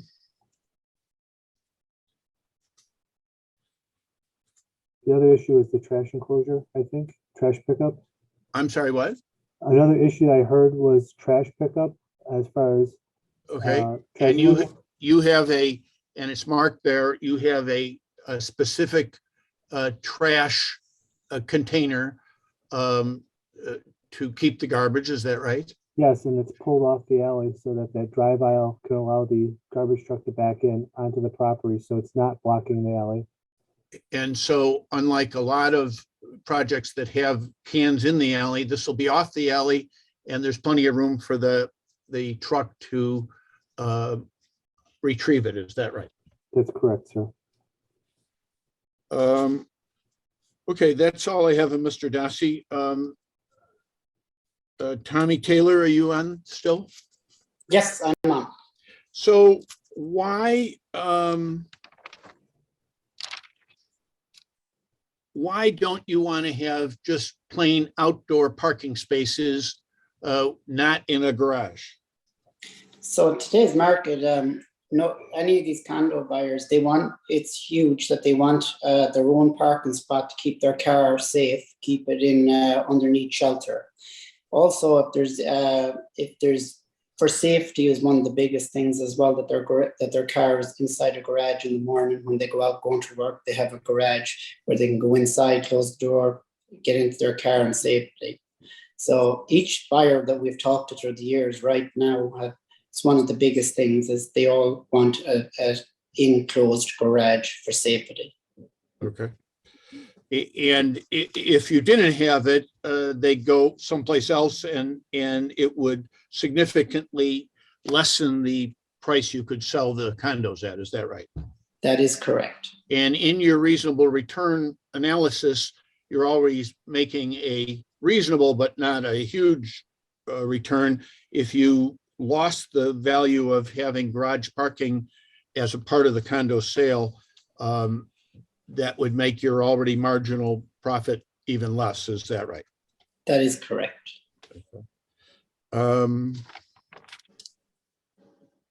Thank you. Can I ask one more clarifying question of Mr. Dassi? I'm sorry to go back and forth. Yep, go right ahead. Chris, there was one person was concerned about the rear yard, the side yard variance. And we clarified that it's just as to the garage. How far off the side yards will the building itself be? 5 foot on each side. Pardon me? 5 feet on each side. So the side yards will be 10 feet with light and air on both sides of the building. Is that right? That's correct, sir. Mr. Chairman, that's all I have at this point. Okay, thank you, everyone. Questions from members of the board? Chair, this is Ann McDonald. A few questions. Great. And I'm not sure, Council, I'll defer to you. My questions relate to the proposed rate of return on this project. I don't know if that's a good question for Mr. Taylor or someone else. Yeah, I think Mr. Taylor can answer that. That's his forte. Great, thank you. Thank you, Mr. Taylor. I just want to make sure that I'm following your reasonable return economic analysis form. You state that the cost of land is $1.35 million. Is that right? That is correct. And was that the purchase price of the land? That is correct. Okay. And then you have cost of construction for 7 units at 2.15 million. Is that right? That is correct. And then is the without variations then the 2.16 units? Correct. Okay. And as you've heard today, there were a number of folks who noted that the neighborhood contains, buildings with fewer numbers of units, single family homes. Otherwise, did you consider building 1 or 2 single family homes on this land? No, at the price of the land is paid and the prices for the city, the numbers would not work for a sellout. It'd be actually a loss of money if you tried to build a single family with the cost of building a single family today and selling it. There'd be a loss in return. Can you tell us what the cost would be of building 2 single family homes on that lot?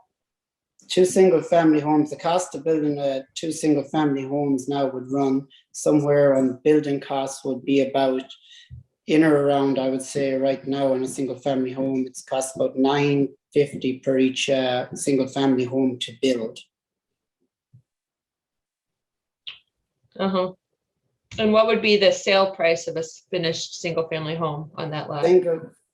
Finished single family home up there right now, if I recall, is somewhere in or around maybe one, and that neighborhood maybe 1.4 mil. Mm-hmm. Did you consider building, a smaller condo building, a 3 or 4 unit building that has larger units that might be able to be sold at a higher sales price? On this one, we talked with our realtor, which is Salon Real Estate, and they do all our numbers for us and tell us what we have to build if we want to get a return. And when they done all the different numbers and options, first they wanted 8 units. That's what everybody wanted because that's what it's allowed. But when we came to the parking, that was the problem. So we asked the realtors then, we said, what's our options here? And this is what they came up with. They still said 8 units was the way to go to make money, but we needed to have enclosed garages or they won't sell. And then they came back with this option with the art. We all got together with the architect and with Mr. Christopher Dassi, and he came up with the plan with the 7 units. We went back to our realtor, which is Conlon Real Estate, Tim Sheehan and Brendan O'Malley. They did up the numbers on this and said, this is what will work. We asked them to do up numbers on a 6 unit. And the problem is the units doing a 6 unit is we're going to have 2 duplexes down and they're going to be big big units with a lot of footage, and we're not going to get the price out of them in that neighborhood, the value that what we're going to put into them to build them with the cost of construction today as well. So the 7 unit was basically the option that they came up with. The only option other than an 8 unit would work. And going back to your proposed sale price for 1.4 of a single family home in that neighborhood, do you have any data to back up that price point? No, that would have to come from, I'd have to get that from Conlon Real Estate to see what they'd come up with on it. Okay, and then do you have any further information that you can provide us about that value of the enclosed garage to the unit sales and what the value is of that enclosed garage versus not? I don't at this time, no. Okay, thank you. That's very helpful. I appreciate the additional. Thank you. Yeah. Thanks very much, Commissioner. Other questions? Hi, this is Jolene Saul. I have a couple for the developer. You've said a couple of times that what I've understood is that a duplex unit would be too large and not marketable, but you do have a duplex unit here? Correct. We have 1 duplex, and the other one to allow for the ADA is where it's going to be simplex. Okay, so there is a market for a duplex unit. Correct. In the one that's there, it's having 2 of them and trying to get we're being able to have 1 duplex and not 2. We're able to keep the price a little bit lower on that duplex. If we have 2 duplexes, we're losing we're losing, instead of 7, we're going to 6. So in 6 means we have to raise the prices to make it work, because now there's only 6 units, not 7. What are you anticipating the price of the duplex unit versus the ADA unit? On that right now, I don't have the numbers right in front of me right now. That was our realtor. I don't have them in front of me right now. I apologize on that, but I can try and pull them up. Okay, and then this is probably, the next question is probably for the architect. The south side setback request from 4 feet to 0, is that just for the trash enclosure? Yes.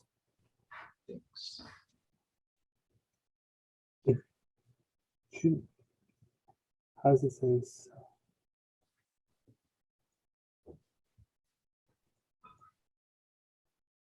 This is a court reporter. Was the answer yes? Yes, Thank you. for the trash enclosure.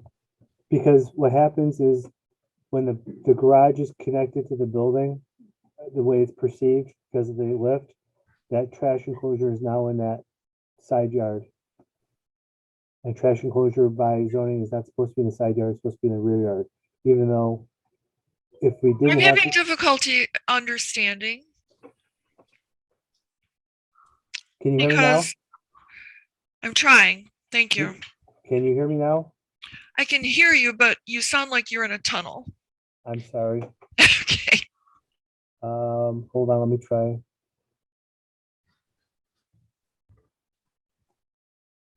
How about now?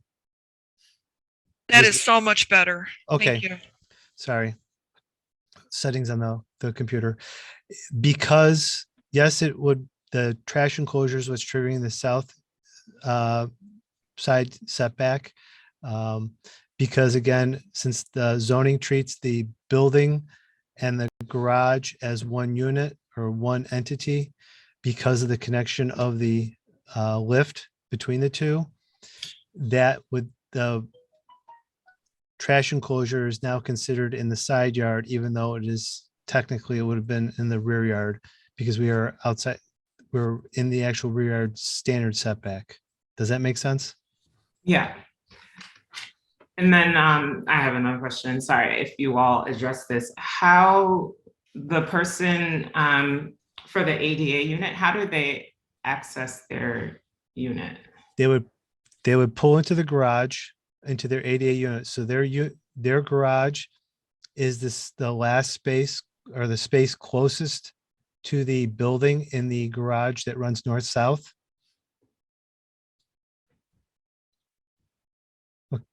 that's fine right there. So if you see them, they pull into the north-south facing garage to that 24-foot door. And then they would have that 8-foot space where they can unload out of their space. They go through the door and then they immediately turn south and head to that next door. And that door is where the lift is. That lift would then lower them down to the basement level and into their unit at the basement level. And if they were coming from the street, do they still have to go to the back, or is there a way? They would have to come from the back because the way the fair housing guidelines are that we're meeting and the way the Chicago code is written, this is allowed access this way. So they would have to come from the street, go down the side yard and access their lift at the rear.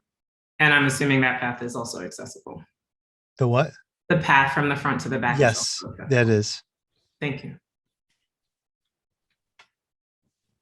Great, thank you, Commissioner. Other questions from members of the board?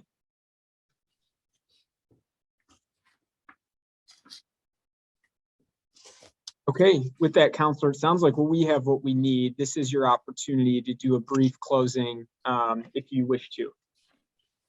Just very briefly, I understand in the city and the alleys are very busy, and I understand that we all live in the city and it can be very frustrating.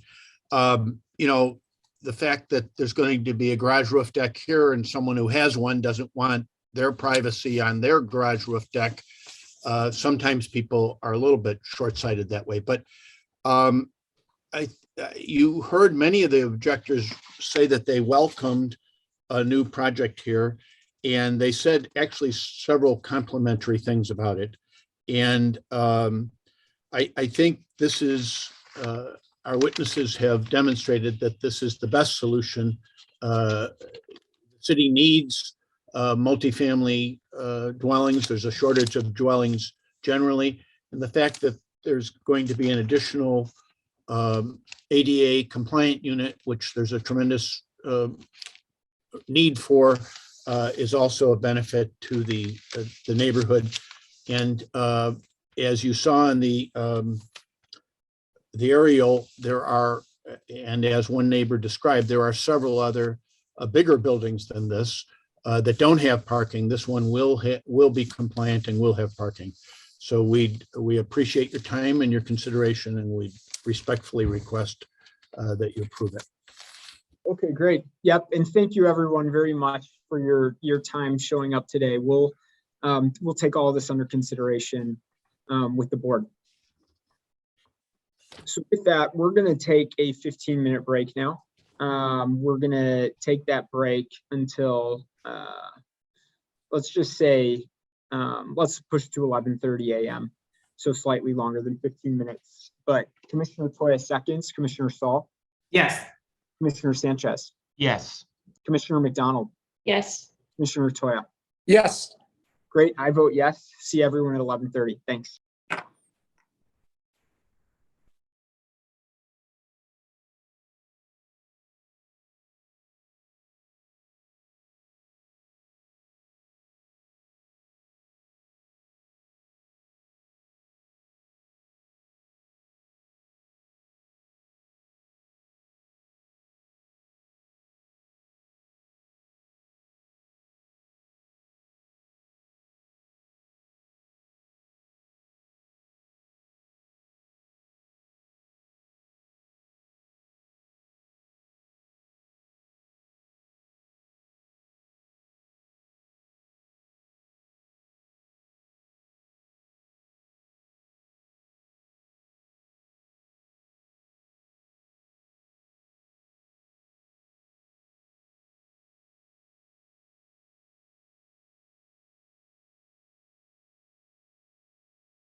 All right, welcome back, everyone. I move that we reconvene this meeting of the Zoning Board of Appeals. Commissioner Toya seconds, Commissioner Stahl, Yes. Commissioner Sanchez, Yes. Commissioner McDonald, Yes. Commissioner Toya. Yes. Great, I vote yes. We are back and we are moving right along into calendar number 50-22-Z. So Counselor Tom Moore, when you're ready, take it away. I will note if anyone's on to object for calendar number 50-22-Z, please just raise your hand and we will get you promoted.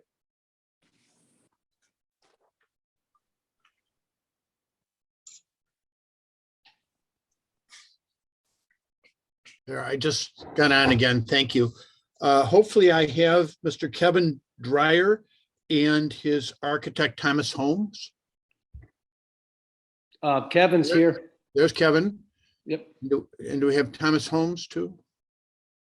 Thomas here. Great, thank you. Mr. Chairman, would you mind swearing Mr. Dreyer and Mr. Holmes? Yeah, Mr. Dreyer, will you state your name and address, please? Yes, Kevin Dreyer from 2512 West Lexington Street, Chicago 60612. Thanks, and do you swear or affirm to tell the truth in today's proceedings? Yes. Great, thank you. And also, Mr. Holm, will you state your name and address, please? Thomas Home, PMPC Architects, 965 West Chicago Avenue, Chicago, Illinois, 60642. Thank you, Mr. Holman. Do you swear or affirm to tell the truth in today's proceedings? Yes. Thank you. So, Mr. Dreyer, how long have you lived at this address? I moved here in June of 2013. And you are one of the directors of the Hope Academy nearby there, and you manage the fundraising for teacher pay and student scholarships. Is that right? That's right. We're a private Christian high school in Tri-Taylor, opened in 2004. I've worked there since 2004. And yeah, that's exactly what I do for them. And you actually were somewhat of a pioneer. You bought this house to be able to walk to work back in 2004. Is that right? That's correct. Yeah, to be closer to the kids I work with, the students. Okay. And now you have a change in, well, and incidentally, you have a longtime tenant, and then you occupy the rest of the house. Is that the rest of the building? Is that right? Yeah, that's correct. There's a 3-bedroom apartment on the top floor that's occupied by a single mother and her 2 kids that she put through Hope. Basically my kids. We've been very close. They moved in when I moved in 9 years ago. They're still there. And now there's a change in your life that makes you want to have an addition to the building in the side yard there. Is that right? Yeah, that's correct. I've been single since I moved out here, and that may change, hopefully. So I would like to stay in the neighborhood, and I would need to make the home a little more suitable for accommodating a future spouse. Okay, there is such a person. Yes. Okay. But so, I don't think it'll matriculate if we don't do something to improve the facilities here. Very well. And there was just a picture of the house. It's kind of odd. There is unlike most places where there's a parkway and then a sidewalk and then the house, your property line, there's a sidewalk and then the parkway, so that your property actually starts 18 feet off the street. Is that right?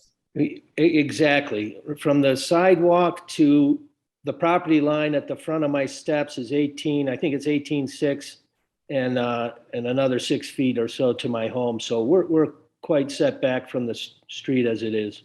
Okay, and you're lined up with most of the older buildings on the house. That's correct. Yes, okay. Absolutely. And so to do this addition, which lines up with the rooms in your existing house, you need a side yard and a rear yard variance, but you're going to line up the front of the house with your existing front of the house. Is that right?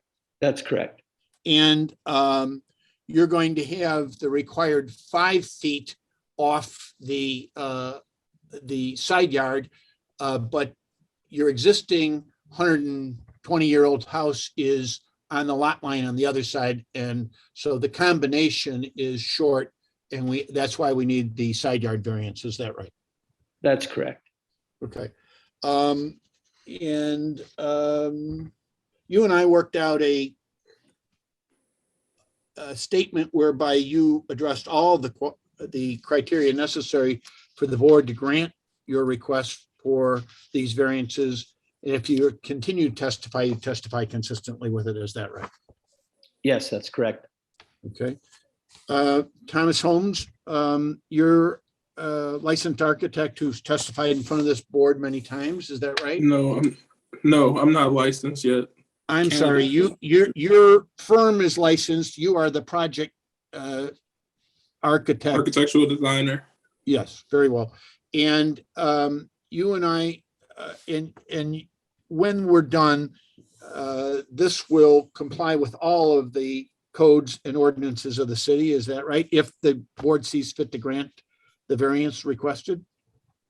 Yes. And the hardship here is that you have 120, almost 130-year-old home that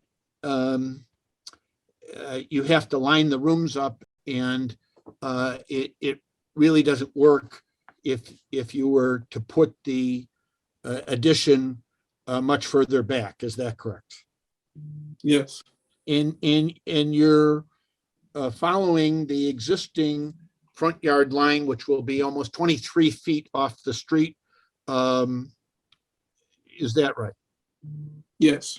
Okay. And you will meet the code requirement of having 5 feet off the west side yard. Is that right? Yes. But it's just the fact that you won't meet the combination because the existing other side, the east side, is 120 years ago was put on the east lot line. Is that right?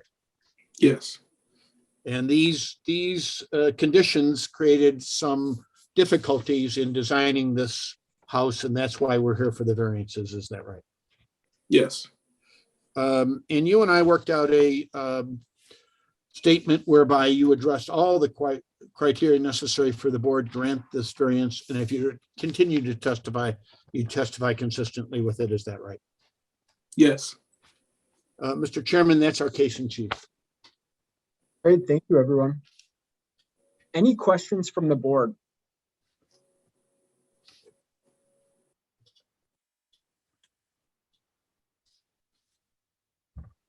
All right, we've got what we need, so we'll take this under consideration, and everyone have a good weekend.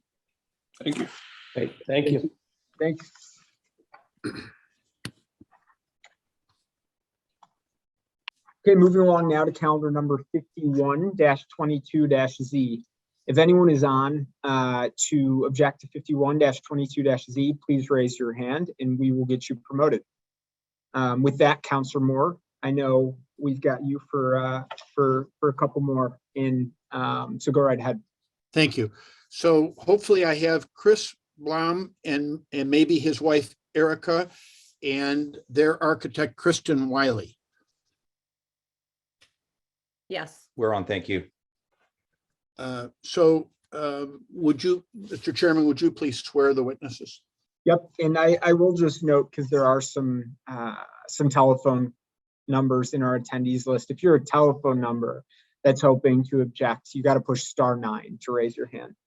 So with that, I'll start with Christopher Blum. Will you state your name and address? Christopher Blum, 4106 North Oakley Avenue, Chicago, Illinois, 60618. Thank you. And do you swear or affirm to tell the truth in today's proceedings? I do. Great. And Erica Blum, state your name and address, please. Erica Blome, 4106 North Oakley Ave, Chicago, Illinois, 60618. Thank you. And do you swear or affirm to tell the truth in today's proceedings? I do, yes. Great. Okay. So Kristen Wiley, Yes. will you state your name and address? Kristen Wiley, 788 South Mitchell Avenue in Elmhurst, Illinois. Thank you. And Kristen, remind me, are you the architect? I am. Great. And do you swear or affirm to tell the truth in today's proceedings? I do. Thank you. Thank you, Mr. Chairman. Mr. Blum, how long have you and Erica lived at this address? We've lived here for 9 years. And will you tell the board, okay, and so we're asking, you're decided to take advantage of the city's new ADU program, and you're going to build a new garage with a unit above it. Is that right? That's what we're requesting. Yes. And will you tell the board why you want to take advantage of the city's new law? Sure. First and foremost, thank you, Mr. Chairman and members of the board, for hearing our application and appeal. As I mentioned, we moved here 9 years ago. At the time, we had a 2-year-old. Now we have an almost 11 and almost 8-year-old. So the family's grown. We also have 2 sets of grandparents that like to come in and out as much as they can. So we were really delighted to hear about this new ADU program. We'd very much like to take advantage of it so that our house can continue to grow with our family and our needs. It aside from more living space, potential work at home space, given the current environment, study space as the kids get older, and of course space for family as well. Okay, and you and I went through. Kristen Wiley will tell us the hardship in why we need the variance, but as you understand it, it has to do with the staircase to get to the living space. Is that right? That's correct. My understanding is that we need variances to accommodate the staircase. And if you go up and down your block on either side, are there similar staircases that you're proposing, but they don't go to a unit, they go to a garage roof deck? That's correct. There are a number of garage roof decks on our block, in our alley, in our neighborhood that have a very similar structure. Okay. And you and I addressed all of the criteria necessary for the board to grant the relief you're requesting in a written statement. And if you were to continue to testify, you'd testify consistently with it. Is that right? That is correct. Okay. And Erica, do you have anything to add to that? No, I don't. I mean, Chris explained the reasons. We'd really like to be able to continue growing our family and to stay in the school district and the community that we're in. We're both involved and would like to remain that way. Okay, thank you very much. Kristen, you are an architect that's appeared in front of this board many times before. Is that right? Correct. And what's the problem with having an open air staircase to the new ADU permitted unit above a garage? Well, we wanted the stair to be open air just in order to preserve the interior layout. As soon as we enclosed the stair and provided the correct fire ratings between the stair and the garage, it started to make the garage quite small. Additionally, we looked at putting the stair then on the back of the coach house, which would be on the wall facing the house, and it really started to infringe upon the rear yard open space. And they're of course hoping to keep as much green space and yard as possible. So we found that the best solution would be this exterior stair located in the 3-foot setback between the south side of the coach house and the south property line. And if you had put it interior, you'd probably no longer have a 2-car garage, you'd only have a 1-car garage. Is that right? It's pretty close, yeah. Mm-hmm. And there is a list of obstructions that are allowed in side yards and rear yards. So for instance, this same stair would be allowed if you were just going to a garage roof deck. Is that right? Correct. It would be compliant, but because you're now doing an ADU unit, they haven't added that as an exception to the no obstructions in the rear yard list. Is that right? Correct. And so there's a new law, but they missed something that would help make it work so far. Is that right? In this instance, yes. Yeah. And so that's why we're asking the board to grant the variance so that we can have this open air stair to access the permitted unit. Is that right? Yes. And if you were to continue to testify, you testify consistently with the statement that you and I prepared and filed with the board. Is that right? Yes, correct. Mr. Chairman, that's our case in chief. Thanks. One quick question, then we'll go to the board. Is there still a walkway on the side of the house? Is it on the north side or of the garage? Kristen Wiley again. Yes, on the north side, the 3-foot required setback has been provided. Okay. Okay. Other questions from the board? This is Commissioner Sanchez for a question for Ms. Wiley. In the questions from Council Moore, he asked you about whether the stair could fit inside the garage and still have 2 spaces, or it would just be one. And you responded with it would be pretty close. Can the stair be put inside the garage while still maintaining the 2 car spaces? Let me, if it's okay, and you wouldn't mind giving me a moment just to double check the exact dimensions. Sure. Because I do have it.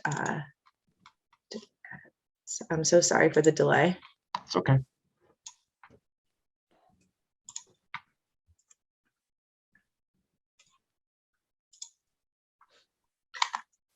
The interior dimension. Yes, by code it would fit. It's 16 feet 6 inches. And by code, I believe we would need 16 feet. But both I and Chris and Erica were really concerned about how tight that was going to be, trying to fit 2 cars, opening the doors. Essentially for them and the size of their vehicles and the practicality, they would use the garage then more as a 1-car garage, just because they were concerned about being able to fit their cars there. Understood. Thank you. Mm-hmm. Other questions from the board? Yeah, this is Commissioner McDonald. One follow-up question there. I want to make sure I understand that difference. You said so 6 total inches would be the additional space beyond what's required to have 2-car garage plus the stair. Did I understand that correctly? If the stair was moved to the interior, the width of the garage then becomes 16 feet 6 inches. And the zoning code would require 16 feet for a legal 2-car garage.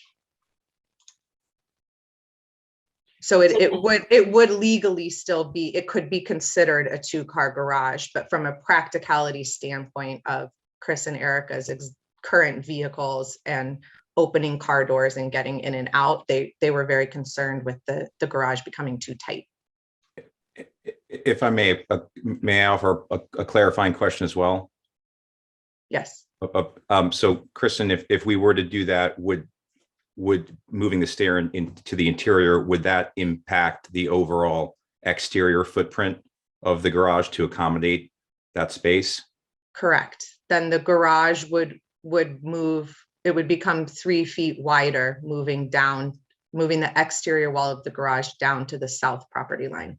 So that's an important point too. We wanted to keep the footprint of the garage consistent with all the other garages in the neighborhood. So in moving the stairs to the interior, not only would we lose interior space, it would necessitate expanding the exterior space, and it would be inconsistent with the footprint of all the other garages in the alley.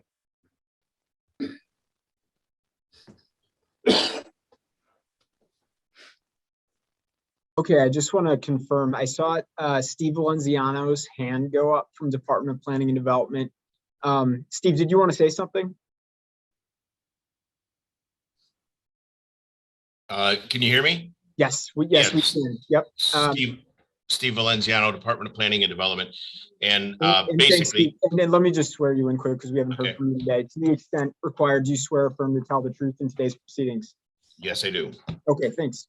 So the question, as the applicant clarified, the garage would have to get bigger itself because currently it's 17'6" in the interior of the garage. This would have to be a completely separated stair. So the garage would, as designed now, would no longer be a 2-car garage if the stair were just simply moved inside. It would have to be a larger garage as well. So I just was clarifying, but it's the applicant clarified that. Okay, awesome. No, that's helpful. Thank you. Any other questions from the board?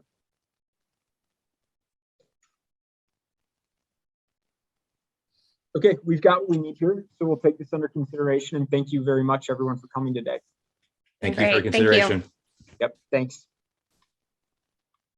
All right, let's go now to calendar number 52-22-S. I will read the department's recommendation. As I do so, if anyone is on the call to object to 52-22-S, please just raise your hand, either through the Zoom raise hand function or pushing *9 on your phone.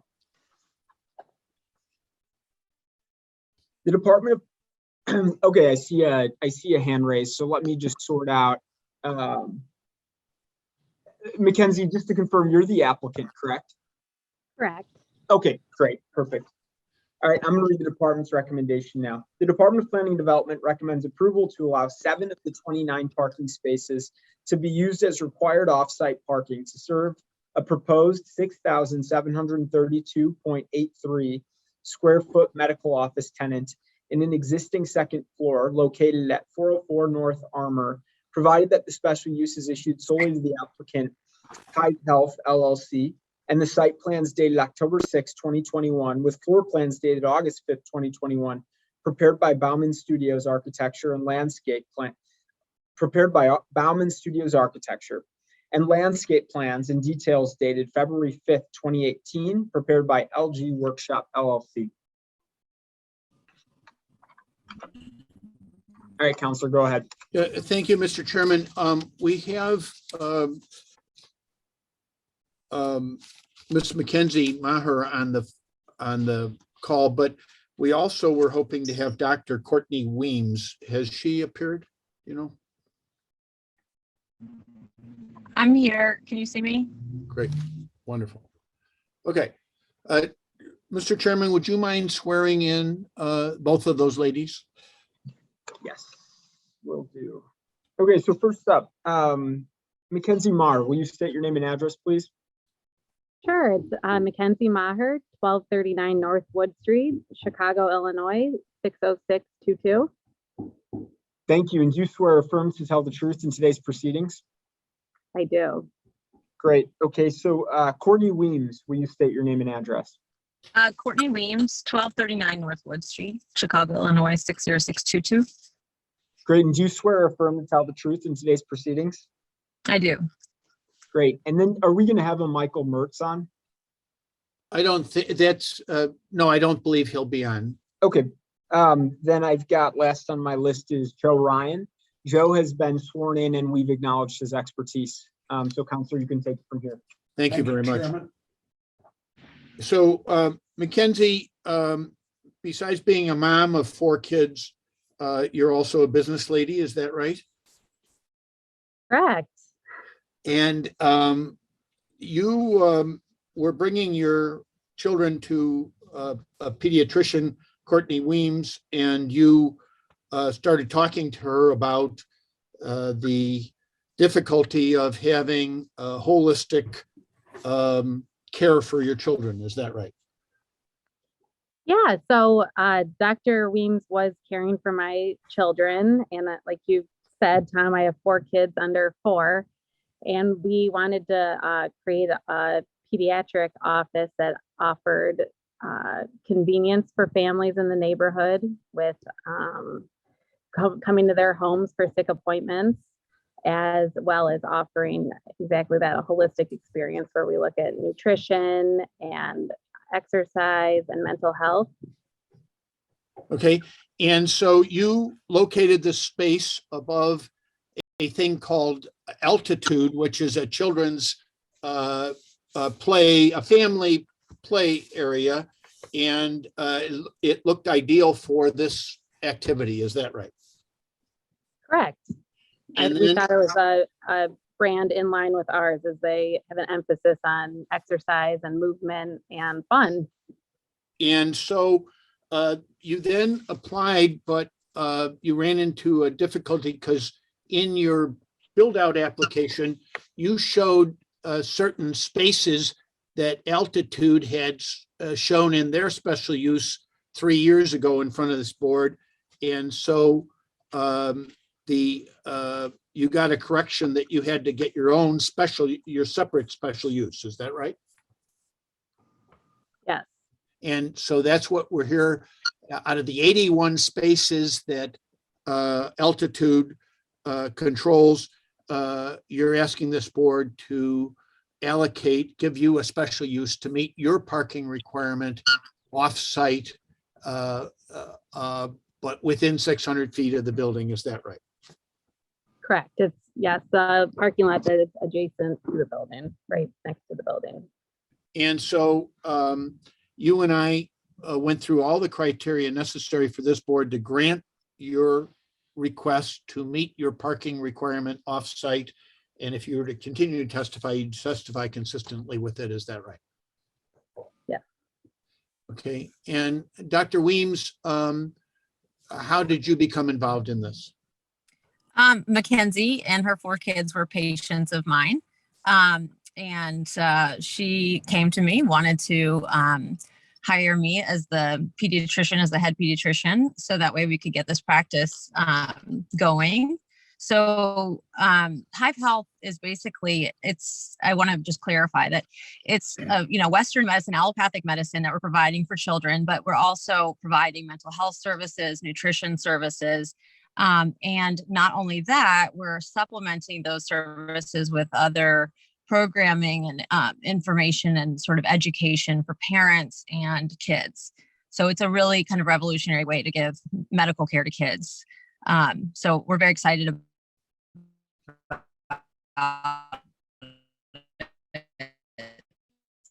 so that's how it started.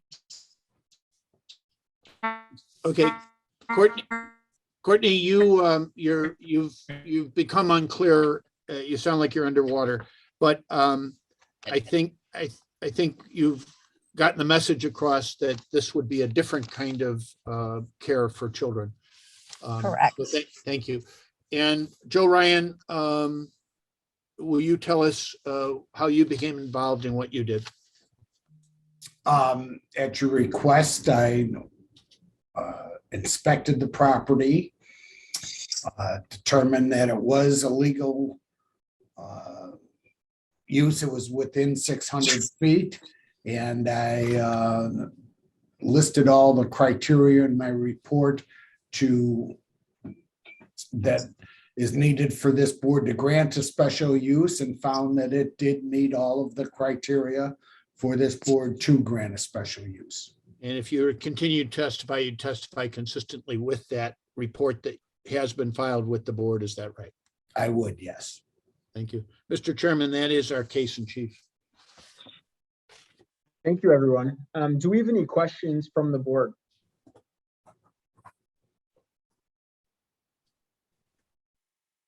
Okay, we've got everything we need on this one, and we'll take it under consideration.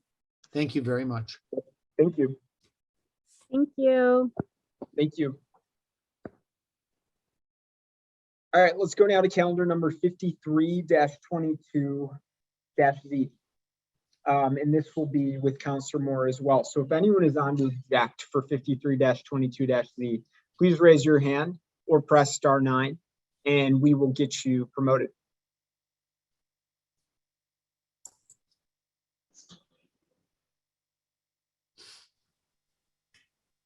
Okay, looks like we have a few hands being raised. So one I see is the involved with the applicant, I believe Furman Senga.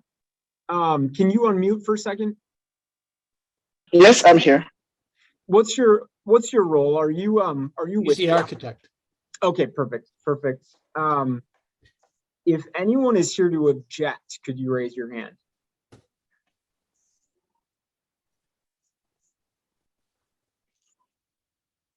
Okay, Counselor, take it away. So hopefully we have Heather and maybe Mark Flemay, and then Mr. Senga. Would you mind swearing those witnesses in? Sorry, I was on mute. Heather Flemay, will you please state your name and address? Heather Flemay, 4325 North Hazel Street, Apartment 3 South, Chicago, Illinois, 60613. Thank you. And do you swear or affirm to tell the truth in today's proceedings? Yes, I do. Great. Will Mark Flemay be on? No, he's on back-to-back work conference calls. Okay, that's fine. Furman Senga, will you state your name and address, please? Furman Senga, 166 West Washington Street, Suite 600, Chicago, Illinois, 60602. Thank you. And do you swear or affirm to tell the truth in today's proceedings? I do. Thank you. So Heather, will you tell the board where you just gave your address, and that's not the subject property at 1230 North Newport, is that right? Yes, it is not.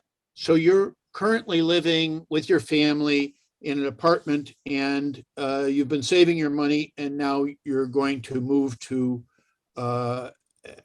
you're buying a 2-flat, and you're going to renovate, add a floor, keep the basement apartment, add a floor, so you'll have 2 floors, and move your family to a home. Is that right? Yes, it is. And why do we tell the board why you picked this particular location? Various reasons. I have vision issues. I have something called retinitis pigmentosa. So basically I'm slowly losing my sight. So I need to be close to public transport, and the Southport L is literally right around the corner from it. Also, because I used to live in this area 20 years ago, and I had wonderful landlords who kept my rent at a reasonable rate so that I could then afford to have money for the down payment for where we live now. And my husband and I, in keeping us a 2-flat, we just want to play it forward, but still have room for our family. So you're going to keep the basement, which will be an affordable rental unit, and help you pay the mortgage. And you'll have about 1,200 feet on the first floor, and then you're going to add this addition on the 3rd floor as a large family room. Is that right? Yes, well, there's a slight bump out at the back on 2 levels, but then adding to the 3rd, making a 3rd floor so that we actually have outside space. Okay. And you addressed all of the criteria necessary for this board to grant a variance in your statement, which we've filed with the board. Is that right? Yes. Okay. And Mr. Senga, will you tell us, you have appeared before this board on many occasions, is that right? That's correct. And will you tell us what the hardship or difficulty in planning this this addition that Ms. Flemay has described were? Yeah, the current required setback will make it hard to have a functional 3rd floor. That's why we're seeking a variance to make it, to get a little more space so that it's more usable. Okay, so this, the board has the authority to add, to encourage the renovation of older buildings. The board has the authority to add up to 15%, or give you permission to add up to 15%, and you're adding about 8%. Is that right? That's correct. And this building is more than 50 years old, so it qualifies. Is that right? That's correct. And you and I worked out a statement whereby you addressed all the criteria necessary for the board to grant this request. And if you were to continue to testify, you testify consistently with it. Is that right? That's correct. Mr. Chairman, that is our case in chief. Great, thank you, everyone. Do we have any questions from the board?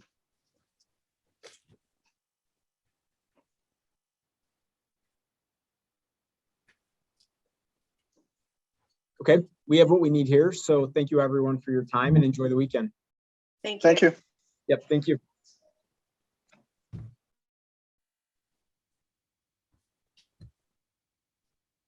All right, we're going to move along to calendar number 54-22-S. If there are any objectors on 54-22-S, please raise your hand or press *9. I'm going to go ahead and read the department's recommendation. The Department of Planning and Development recommends approval of the proposed hair salon. Thank you, Mr. Chairman. Hopefully we have Vi Nguyen along with Mr. Ryan. I think we do. I've just promoted the applicant Mary's Hot Nails.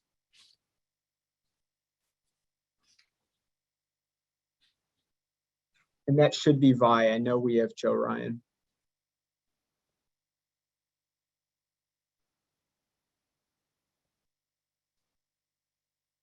Okay, Ms. Nguyen, if you're on, if you could unmute and let us know.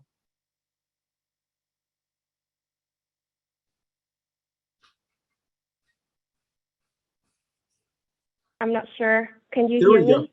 Yeah, we can now. Yep. Yeah. Good afternoon. Good afternoon. Mr. Chairman, would you mind swearing Ms. Nguyen? Yep. Ms. Nguyen, will you state your name and address, please? Yes, my name is Vi Nguyen, and my current address is 8941 Nina Avenue, Morton Grove, Illinois, 60053. Thank you. And do you swear or affirm to tell the truth in today's proceedings? So I am here today to seek for. Sorry to cut you off.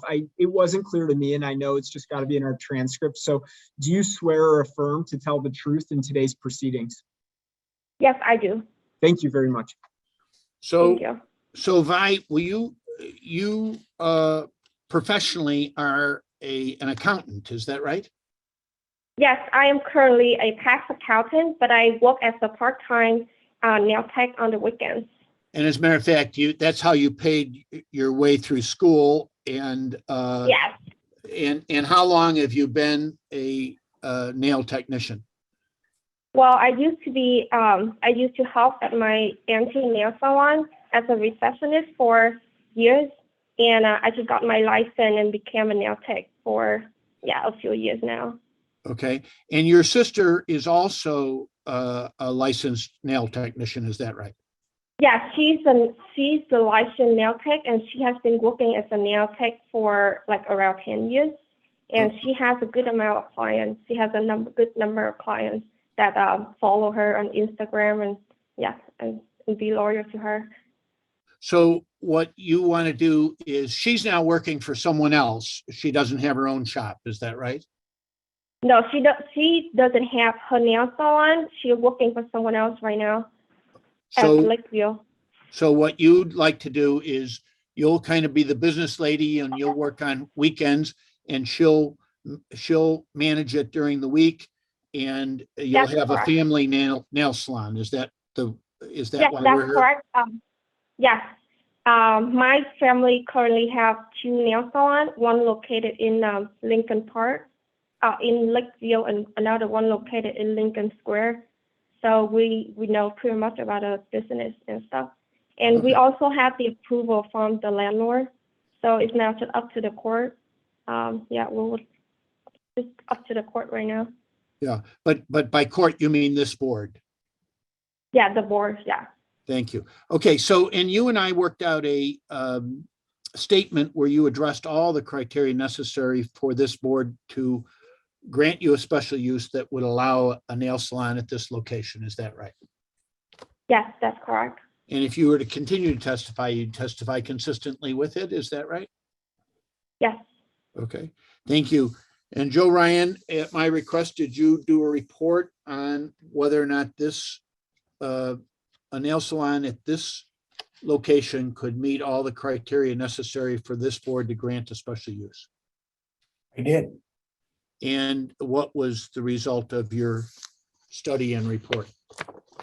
I examined each of the criteria that the board would need to grant the special use and found that this use would meet all of that criteria. And if you're to continue to testify, you'd testify consistently with your report that's on file with the board, is that right? Yes, I would. Mr. Chairman, that's our case in chief. Great. Thank you, everyone. Do we have any questions from the board?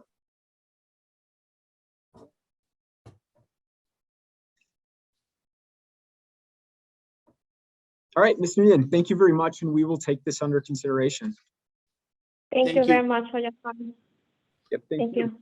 Thank you for your patience and indulgence on all these cases. Yeah, we're done with the string of Counselor Moore, so thank you, Counselor Moore.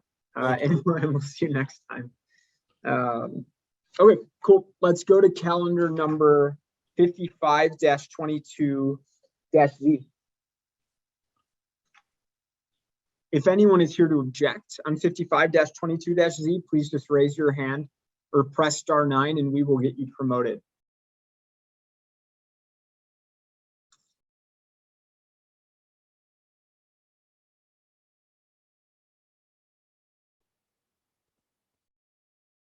And we've got Counselor Katrina McGuire on this one. So Katrina, whenever you're ready, just let us know.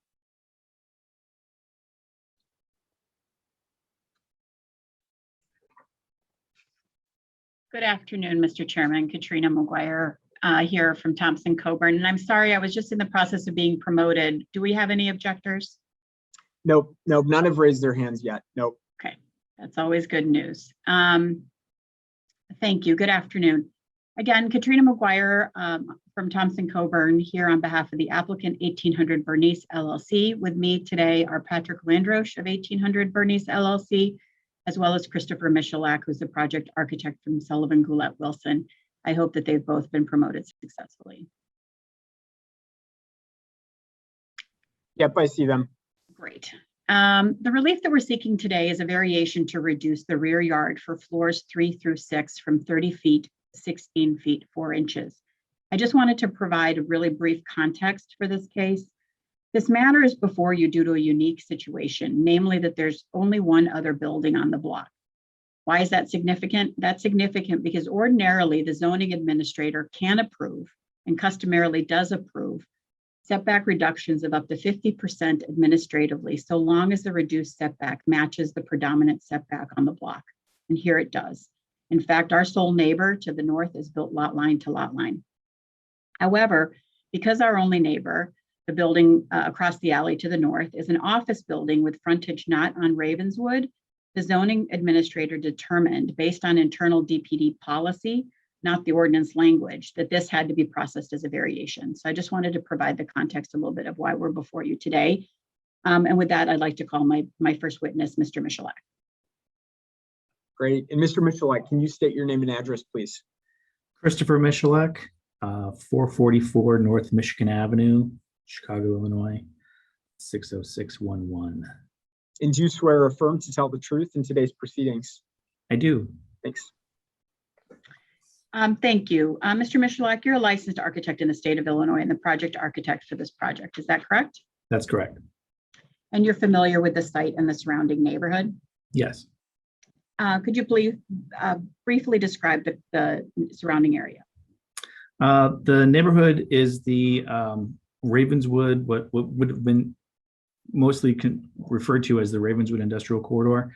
The site is at the northwest corner of Bernice and Ravenswood. Directly to the east of our site is the Metra Viaduct for the UP North Line. To the west of the site is a surface parking lot, and then directly west of that is the Ravenswood Brown Line, or what used to be called the Ravenswood Line. North of us is a lot line to lot line commercial building, and to the south of us is a 80-foot tall lot line to lot line condominium building. Thank you. And just briefly, if you could, describe the project. What we're proposing is a 6-story mixed-use building with 44 residential units and about 12,000 square feet of office space. It's a true mixed use, 2 stories of office, about 4,000 on the first floor and about 8,000, 9,000 on the second floor. Above that, 4 floors of residential. The project was sited closer to the Ravenswood side, thus providing our rear yard to our west, out of deference to the single-family homes to the further west of the L-tracks. Thank you. And this project was revised several times during the type 1 approval process, including at one point it was a story taller, but had the full 30-foot rear yard setback reduction. Is that correct? That is correct. All right. And ultimately, the project that was approved by type 1 ordinance in January 2021 is the one before the board today. Is that correct? That is correct. Okay. And at that time, it was contemplated that the setback reduction would be handled in conjunction with the building permit process as an administrative adjustment. That is correct. Right. And just to confirm, no front or side setbacks are required. Correct. And the upper level setbacks are required only at the first floors of only at the residential floors, so floors 3 through 6. That is correct. And our rear setback is adjacent to the surface parking lot behind this parcel, not adjacent to a neighboring building, correct? That is correct. All right. And can you briefly describe why strict compliance with the applicable rear setback standard would create practical difficulties or particular hardships for the property? Yeah, this would reduce the square footage of the building by about 5,700 square feet or 11%. And thusly reduce the unit count by about 8 or about 20% of the units. And in fact, we're not able to recoup that lost square footage and ultimately those units by building another story above because of neighborhood as well as aldermanic objection to that. Is that correct? Yeah, that's correct. Yeah, we did go through an extensive neighborhood group process with this project and through the alderman's office. And we are required to be 6 stories. And under the city's TOD ordinance, and this is a TOD project, this site could have up to 4.0 points of FAR because we are providing all of our affordable units on site. But in fact, this project is at 3.85 FAR. Is that correct? That is correct. And that FAR would be further reduced if we had to fully comply with the setback down to 3.4. Is that true? That is true. Okay. In conjunction with this case, I prepared an affidavit for you to review. Is that correct? You did. And if you were to further testify today, would your testimony be consistent with that affidavit? Yes, it would. And then just in brief conclusion, would the variation if granted alter the essential character of the neighborhood? No, we do not believe, my professional opinion, I don't think would alter the character of the neighborhood. And it would not impair an adequate supply of light or air to adjacent property. Is that correct? That is correct. Okay. And it does in all other respects comply with the applicable standards of the zoning ordinance. Is that correct? Yes, it does. That's correct. I have nothing further for Mr. Michalak. I'd like to call Mr. Landrosch, please. Great. Yep. And Mr. Landrosch, sorry. Can you state your name and address, please? Sure. Good afternoon, everyone. Patrick Landrosch, 4435 North Hamilton Avenue, Chicago, Illinois, 60625. Thank you. And do you swear or affirm to tell the truth in today's proceedings? I do. Thank you. Mr. Landrosch, you're the managing member of 1800 Bernice, right? The owner and developer of the subject property? That is correct, yes. And as part of the approval process, we engaged in an extensive community process. We met with the 47th Ward Zoning Advisory Committee, the Greater Ravenswood Chamber of Commerce, North Center Neighborhood Association, as well as Alderman Matt Martin. Is that correct? Yes, that is correct. And there was also 2 community meetings. Is that correct? Yes. And ultimately, to achieve the support necessary for the type 1 zoning amendment, you made several changes to the project, including reducing the height of the building from 7 stories to 6. You increased the ground floor commercial office space, as well as doubled the amount of affordable housing that you were going to provide on site from 4 to 8 units. Is that correct? That is correct, yes. And since January of 21, which is when the type 1 was approved, you've made a significant financial investment in construction level drawings as you move forward to building permit approval. Is that correct? Yes, that is correct. Okay. Does providing double the required units and all of them on site impact the project's financials? Yeah, yes, it certainly does. And is that because providing 8 units at below market rates impacts the cost of the development, as it has to be spread among fewer market rate units? That is correct. Yep. Right. And specifically as to the rear yard setback variation, Mr. Michalak testified that it would reduce the building square footage by about 5,670 square feet and lead to a reduction of approximately 8 units. Is that correct? Yes, it is. And this would therefore have an adverse impact on the financial feasibility of the project as well. Is that correct? It would. I think we were forecasting 9.8. If we were to lose the square footage for the project, it would bring it down to 5.9%. And which in reality would be tough to actually get the project off the ground and financed. Right. So in fact, if you had to comply with the full 30-foot setback, would the project be viable? In my opinion, no, especially given today's construction expenses. Right. So the loss of over 5,000 square feet, the reduction of 8 units, as combined with the 20% affordability requirement, the project would not be financeable? That is in fact correct, yes. All right. And similar to Mr. Michalak, in conjunction with this case, I prepared an affidavit for your review. Was that correct? Yes, you did. And if you were to further testify, your testimony would be consistent with that affidavit? Yes, it would. Yes. Mr. Chairman, we have nothing further. Okay, thank you, everyone. Any questions from the board for the applicant or the architect or council? I just got a comment. I just want to thank them for doing their due diligence, meeting with the business groups, meeting with the neighborhood groups and the aldermen. I really like seeing that. So thank you. Thank you, Mr. Toya. Thank you. Thanks, Commissioner. Any other questions?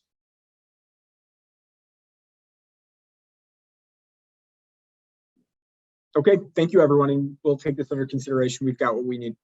Thank you. Yeah, enjoy your evening. All right, moving along to calendar numbers 56-22-S and 57-22-Z. While the counselor gets settled and the applicant, I'll go ahead and read the department's recommendation on the special use. In the meantime, if anyone is here to object to 56-22-S or 57-22-Z, please just raise your hand or press *9. We'll get you promoted. Good.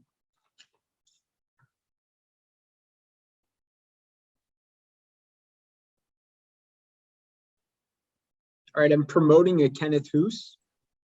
Chairman, I don't see the attorney Andrew Scott. If he's in there under some different name, if he can please raise his hand in Zoom. Yep, okay. Yeah, so let's find Andrew Scott. Kenneth, real quick, could you unmute and tell us what your role here is today? Sure. Can you hear me okay? Yes, yes, we can. My role is I own the 2 adjacent properties west of the West Alley. I'm sorry, north. And so I'm live in the neighborhood and community. Okay, perfect. So you're on to object. I object with comments. Sure. And Mr. Hoos, just as an update, I'm hearing the attorney right now had talked to staff before this and is unavailable until the end of the call. There were some outside circumstances. So we are going to take this matter at the end of the call. Does that work for you? Because we'll want to hear your comments, questions, etc. I'm unfamiliar with these. Yeah. How much long? Does this go till 5 o'clock? It's always hard to say. What we can do is have. I can't stay on all day, but if I knew when to get on, I could. But yeah, once I'm gonna confirm, we can have someone reach out to you because it's really unpredictable, right? We can't know how long this takes, and we have history sometimes of going pretty late. So give me a minute. Sure.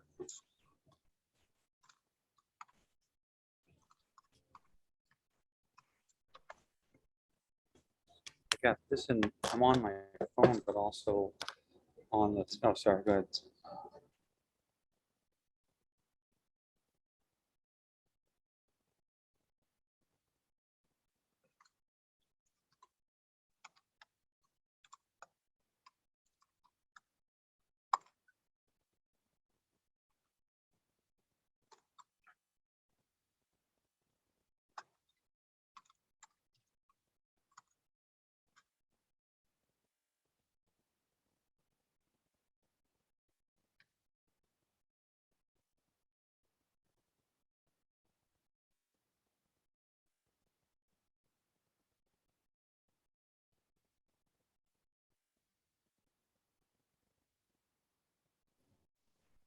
Timmy, I just want to confirm you can still hear me, right?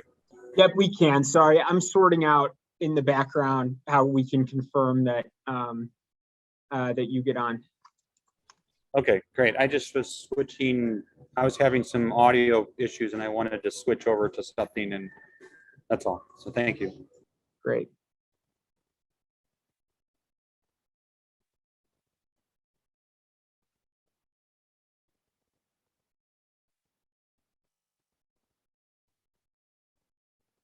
Ken, do we have your email address? I can provide it to you. Well, don't provide it out loud, but if you could email the ZBA account that's shown on, if you Google Chicago ZBA, there's contact information for our staff. I did send one earlier this morning. Oh, good. Yep. We're hearing that. Yeah. So they're going to reach out to you. Should we hear this matter today? They're going to reach out to you ahead of time when it's coming up so that you know. But because you're on now and you're objecting, I'll make sure that we hear it with your objection. It just can't go right now because there's like unavailability. Sure, that's fine. In that email, I also provided my cell phone, which I respond better to text and I give you permission to text me. If you're able to do that, I mean, great. If not, I'll keep an eye on my email. Great. Someone from staff will reach out. Okay. So for now, this topic's going to be moved on. No other things are going to be discussed on this until the developer's attorney is present. Nothing will be discussed until everyone's on, including you. Very good. Okay. Appreciate it. Thank you. Yep. Thank you very much. Thanks, everyone. All right. Let's go to calendar numbers 58-22-Z and 59-22-Z. And that's Counselor Barry Ash. I see some hands being raised.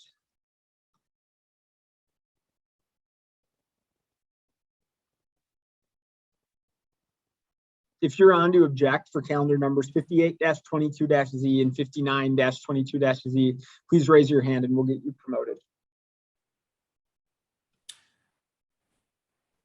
I'm just trying to get my photo here. We've got your voice, so that's good.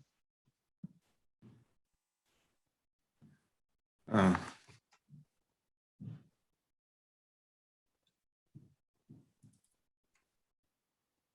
pressing the start video. Hopefully I will appear. Yep, we've got you, Counselor. Okay. Can you hear me? Yes. Okay. It just says tech support on my screen. I guess I need to.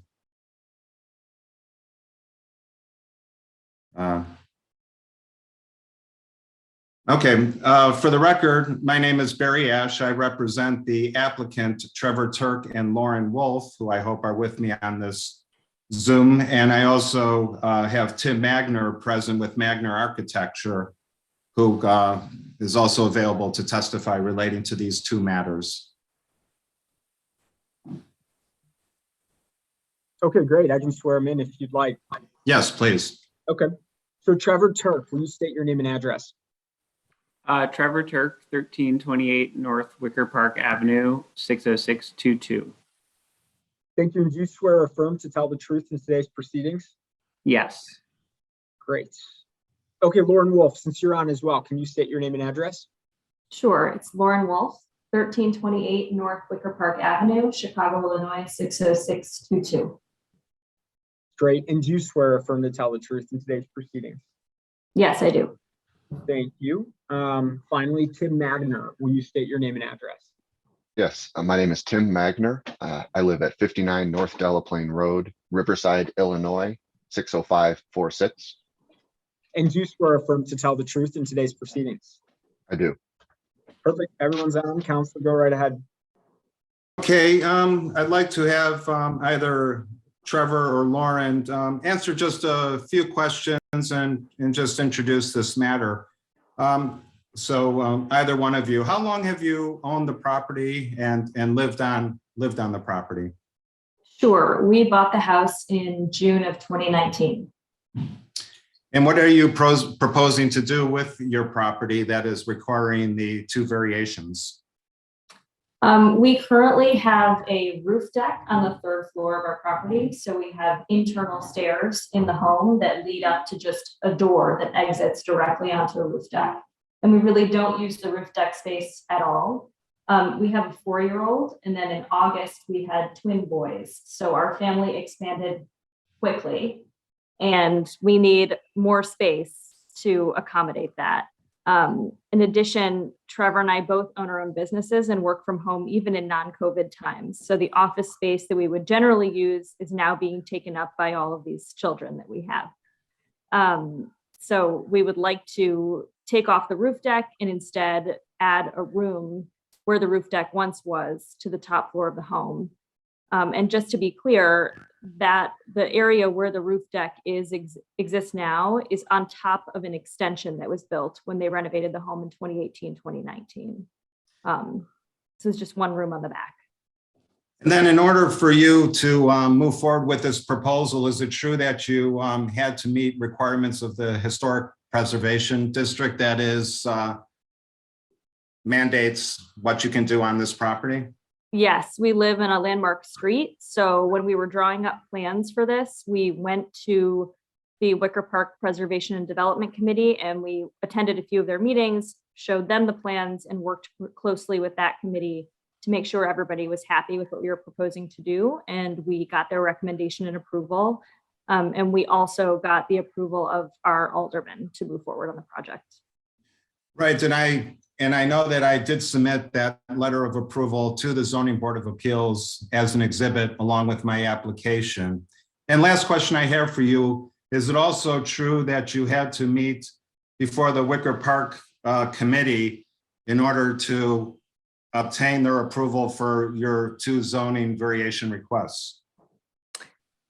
Yes, we went back to the Wicker Park Committee on the 2 zoning requests and got their approval on those changes too, which would be increasing the square footage and increasing height. All right, well, thank you for that. I also have available for any questions that the Zoning Board of Appeals has with Tim Magner. And Tim, you did prepare an affidavit stating that you have personal knowledge and you are familiar with the statements and conclusions set forth in the findings of facts submitted by the ZBA? Yes, I did. And if you were to testify, that testimony would be consistent with the matters set forth in the findings? Yes, it would be. And I'd also like to advise the Zoning Board of Appeals that this is a very interesting block. It has a mixed use of zoning of RS3, B3-3, RT4, C1-2, and RM4.5, which is really unique. And in addition, there's been 4 or 5 variations granted by the Zoning Board of Appeals relating to various variation requests. And with that, if the Zoning Board has any questions further of the witnesses that I have set forth herein, they are open to answer any questions. Okay, thanks everyone. Any questions from the board? Hi, this is Jolene Saul. I think the architect just kind of swore to his statement, but I would like him to give us some detail on the 2 Gladly. variations and what's driving them Yeah, gladly. and the hardships. Yeah, the Variations we're requesting is an expansion of the allowable FAR for the property. It is currently maximized at, if I recall correctly, 2,700 square feet for a 0.9 FAR. We are looking to increase it. I gotta pull up my numbers here, by a small percentage so as to include the addition proposed on the third floor of a previous addition. And for height, in order to meet, requirements for living space and maintain the 6 foot 8 inch minimum ceiling height, we do need to then consequently exceed allowable building height by, I believe, approximately 2 feet.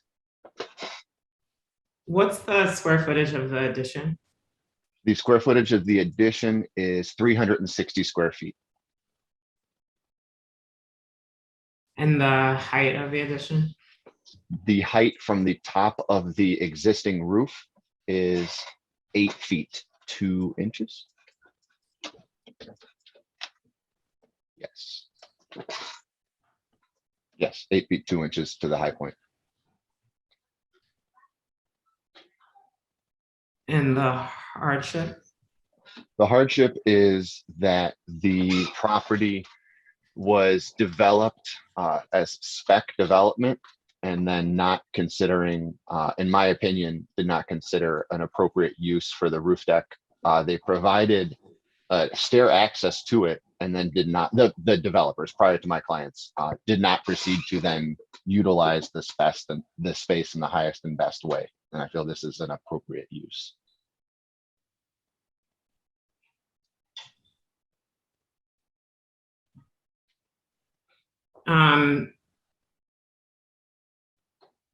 Sorry, instead of me trying to do math here real quick, how tall would the ceiling be of the addition if you had to 7 adhere feet to the 6. code? I'm proposing 7'6" on the interior of the addition.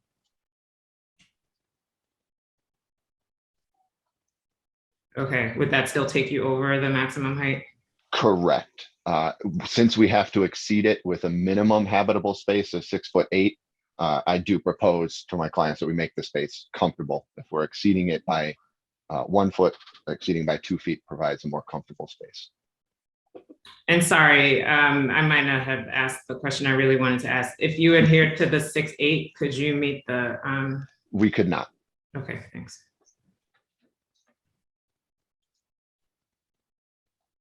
And is the maximum height in any way tied to the landmark district?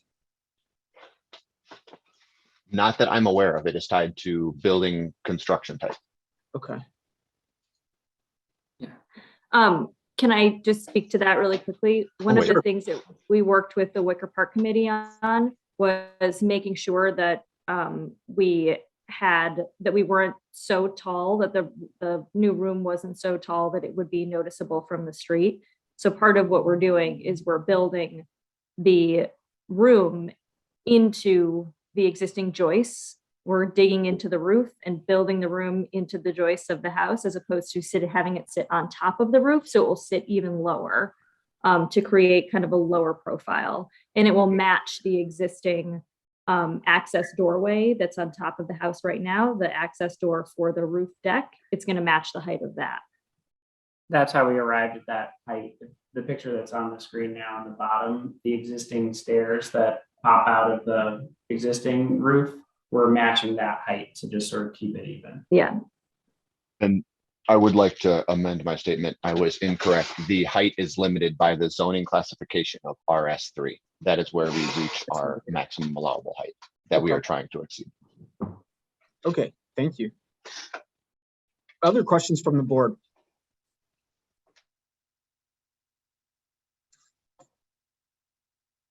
I have one more. This is Jolene Saul again. Are there similar additions on the block?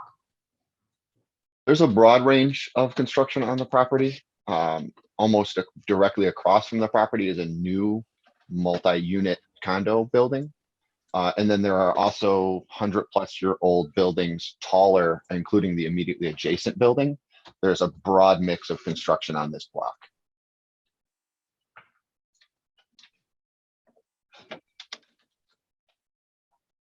Great. Other questions from the board?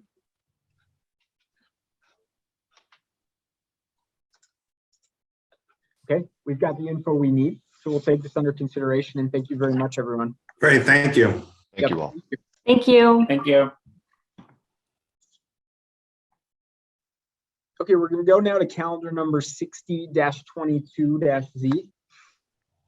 This will be with Counselor Scott Borstein.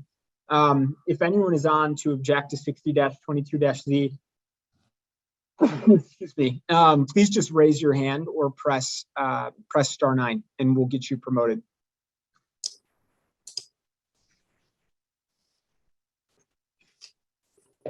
Can you hear me? Yes, yes, we can. All right, thank you, Mr. Chairman, members of the board.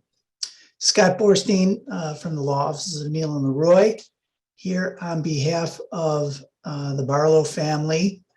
And hopefully Dan Barlow is on, as well as our project architects, Chip Van Wijze and his colleague, Christopher. Is everybody available? This is Dan Barlow, and I'm on. Great. How about our I see Chip or Chris? being promoted to panelist right now. Okay.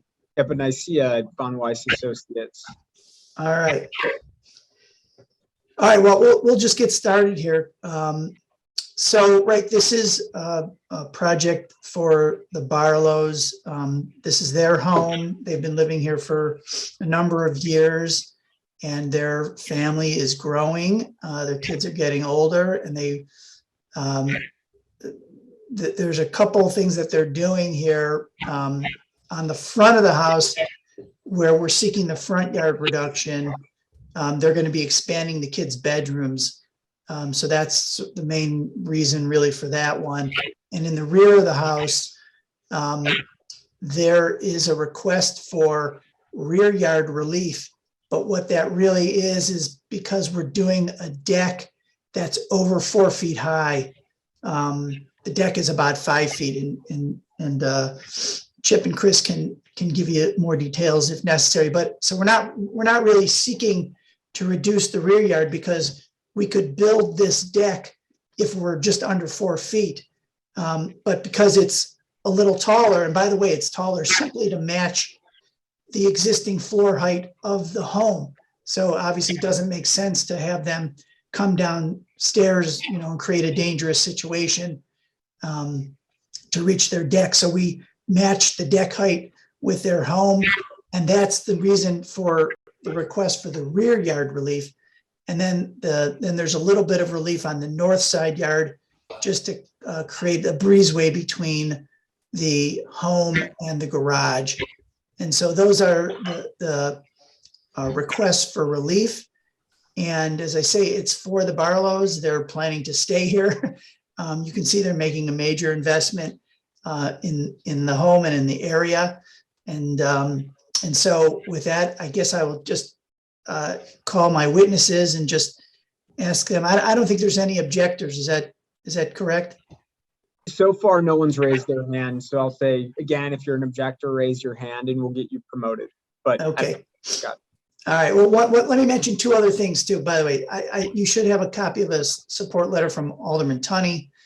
And then secondly, it was interesting that in order to apply for the front yard variation, the city requested that we obtain a written waiver of everybody on our side of the block within 100 feet of the home. And so we did that. And so not only are they not objecting to the front yard, but we, of course, showed them all of our plans, told them everything that we were doing. And so we've had, I would call very, very extensive community outreach for this project as well. So we've had no objectors that we're aware of, certainly within that range here. So with that, I'll call Dan, if you can just give your name and address for the record. Sure. Dan Barlow, 3521 North Greenview Avenue, Chicago. And thanks to the chairman and the board for your service and for hearing our application. Appreciate it. Yeah, Great. absolutely. And Dan, I'm just going to swear you in now. So do you swear or affirm to tell the truth in today's proceedings? I do. Thank you. All right, so Dan, again, since there's no objectors here and you're familiar with the project, obviously, and we prepared an affidavit for you that had various statements and conclusions regarding the project. And if you were to testify today, would your testimony be consistent with the findings and conclusions and everything in the affidavit and in the materials that we submitted? Yes, it would. All right, terrific. Then I'll switch over. I see Chip Von Weise is here. So if Chairman, if you could swear him in and then we can ask him the same question. Yep. Chip, can you state your name and address? Yes, Chip Von Weise. Our office company address is 1049 North Ashland Avenue, Chicago. Thank you. And do you swear or affirm to tell the truth in today's proceedings? I do. Great. Thank you. Great. So Chip, again, you've designed this beautiful home and the addition here. And so you're very familiar with the project and the zoning requests that we've made. And we, similar to Dan, have prepared an affidavit for you, which has various statements and conclusions regarding the zoning relief that we've requested. And if you were to testify further today, would your testimony be consistent with the affidavit and the findings and statements in the materials that we've submitted? Yes, it would. All right, terrific. So, with that, we would turn it back to the board. If the board has any questions, we are here to answer those. Yeah, Scott, can you just give us another explanation on just your view of hardship here? Sure. Well, again, the hardship is in the front yard reduction. We're matching up with the existing home, so we're not extending beyond the home. And then in addition, it's kind of complicated, but the way the zoning department is viewing that the first floor level, where you see here that it has an open side on the north, and it's the way the zoning department is viewing that is that floor is not connected to the second floor. If it were deemed connected, we would be able to do the front yard relief administratively, and we wouldn't need the relief for the board. So the reason we have to come before you for a variation is that if we didn't do the variation, the Barlows would have to enclose their front porch, which would be a real disservice, of course, to them and to the neighbors. So that's really the hardship for the front yard request. The rear yard request, as I say, is not, we're not reducing the rear yard per se. The hardship there is that if we were required to do a deck that was 4 feet, we would not be able to connect on the same floor as the home. And so again, you'd be creating a little bit of a step down, which, there's no reason to do that. It would create a little more of a dangerous situation. People would possibly trip, right? There's just no reason for it. We're not eliminating any open space in the rear yard. So there really is there's just no reason why we shouldn't be able to do a deck that matches the floor height of the home. And then, so again, I guess the hardship there would be, why bother create a dangerous situation with stairs when it's not necessary? And then lastly, the north side yard, again, we're trying to create a safe situation to create safe passage between the home and the garage. And again, we're not taking up any kind of open space. There's already a very solid wall on the neighbor to the north. And so, again, the hardship there would be, again, a safety issue, and there's no detriment to any of the homeowners here. And again, we could have Chip chime in further if you need more detail than that. Yeah, Chip, do you want to, I'd love your take as well.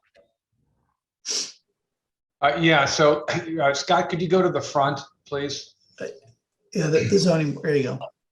Right, so here it's a strange rendering that the zoning administrator and your zoning plan reviewer gave us, that essentially said when we wanted to add the second floor, they said, oh yeah, you can add the second floor and we can do that administratively. And then they came back to us and said, actually, we can't do that because the porch is not really counted. And so if you wanted to do it administratively, which by the way, we have done. So we have a building permit with administrative relief to enclose this porch. And our client, and neither our client nor our firm from a design standpoint wants to do that. And it's ironically a situation where the zoning administrator is asking us to add bulk and density as a requirement. And we feel that that requirement is actually counter to the intent of the zoning ordinance. So that's why we're asking for that. From a design standpoint, we don't want it, but we also feel that it's counter to the ordinance, which is trying to manage the bulk and density and in general keep that reasonable and less intense. The height of the deck and back is solely dictated by the height of the existing structure. So the existing structure, because it's higher than most normal houses, that's just the way it was built back in the 20s, is forcing us to ask for that permission. The north side is again based solely on the location of the existing house, which would be in violation of the existing ordinance. We actually didn't really add anything addition onto that, but the zoning administrator said that because of the additional second floor here at the front, he wanted us to seek a variance on that rather than handle it administratively. Great, thank you. Other questions from the board? Yeah, this is Jolene Saul. I have to admit, I'm still a bit confused. So and sorry for the starting outside, is the front setback request just for the existing? I know you're adding, but is that for the existing part of the building? It is for the, it is, so right now, as permitted, we have been permitted to, Scott, do you have the old photo? So the front of this had a covered porch on the left side of this image that you're seeing. And then the covered porch had been filled in at one point with a bay window on the right side. And then it had a roof and there was no second floor. We went and obtained a building permit to enclose that second floor, to move the building at the upper part to the west and align it with the roof, the first floor roof structure. When we did that, the zoning administrator came back and said, you can only do that if you enclose that open space on the left side, the north side. And we didn't want to do that, and we felt that that was counter to the intent of the ordinance. And it was just some weird way that they thought the ordinance was worded, that was asking them to require us to do that. And they encouraged us to seek relief on it because they sort of agreed with us, saying that, you know, this doesn't make a lot of sense, but that's what the ordinance says. So this is what we're asking you to do.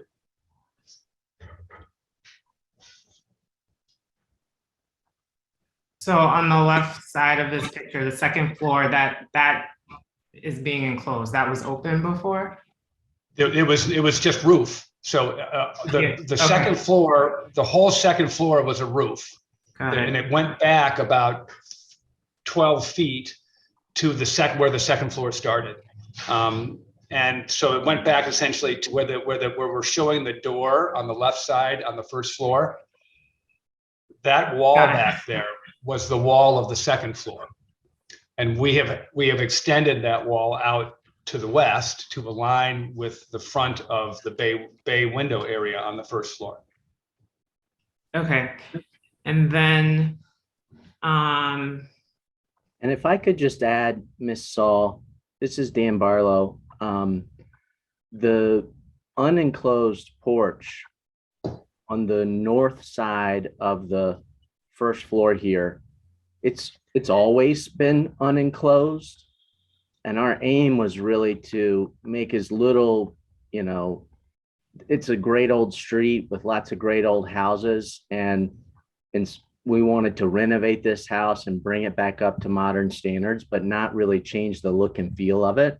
And that's part of why we wanted to keep that lower porch open the way it has been for a long time. Okay, thank you. Thanks, Ms. Stahl. Chair, this is Commissioner McDonald. I just had a follow-up question on the rear issue. There was a reference to safety about potentially having the floors at different heights in the back, and I just wanted to maybe understand that a little bit better and understand why that could be an issue and whether that type of floor difference was you commonly saw that, or whether that would be unusual and an issue. So, yeah, the plan's perfect. Thanks, Scott. There's about it's actually would require 3 risers coming down to from the back onto a terrace, and it would eat into the terrace in relation to the garage that's immediately to the east. And so the safety issue is that you're going to encroach on that terrace space, and we wanted to have a place where we could have a dining table and some seating area and a barbecue grill, and it was getting difficult to fit all of that in there with the staircase. And so having it at grade with the kitchen and family room that's immediately to the west is much better from a use and safety standpoint. So I understand that's from a use perspective, but are there any other issues that might cause a safety issue in terms of pedestrian or walking space or unexpected stairs, or is it really just making the space useful outside? The tripping hazard of the stairs would be, in my opinion, something that would be a potential safety issue, and we would have to. We were designing big handrails and walls to avoid people sort of tripping on them accidentally, and that was what's eating up so much of the space back there. Understood. Thank you.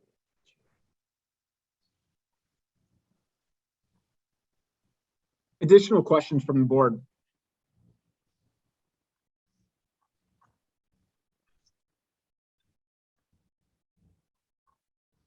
Okay, we've got a bunch of information, so we will take this under consideration. And thank you very much, everyone. Great, thank you. Yep, thank you. Appreciate your time. Yep, thank you. Oh wait, Scott, we're gonna do this next 61 and 62 before breaking for some lunch. Okay. And I believe I say that because I think these stay with you. So we're going to calendar number 61-22-Z and 62-22-Z. If anyone's on to object to those matters, please just raise your hand or press *9 and we'll make sure that you can talk. And Chair, just for the record, I am recused from these matters. Great, thank you, Commissioner. And we have Alderman Gardner on. So Alderman Gardner, I'm promoting you, and then I'm just gonna ask whether you'd rather speak at the beginning or the end.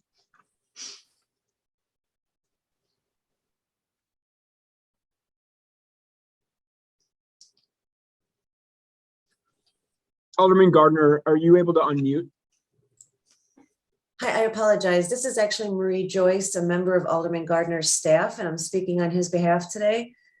Okay, great. Thank you, Ms. Joyce. And would you like to speak? We always just ask at the beginning of the matter or after everything's been done. I can speak after everything is done. Okay, great. We won't close it out without calling you. Thank you, sir. Thanks very much. All right, with that, Scott. Great. Yeah, thank you. And just by the way, so we've got this case for the Board of Ed at here on Long Street, and then we have one more for Azuela School. Is there any way we can get both of them done before break, or are we gonna, or do this one? Are they connected? No, different project. Totally depends just on how long this takes. Okay. I'll decide, but I'm guessing it'll be lunch. Okay, all right. Well, we'll try to get through this one. It's pretty straightforward in that this is a new early learning center for the Board of Education. Here you see the address 5252 North Long. It was a former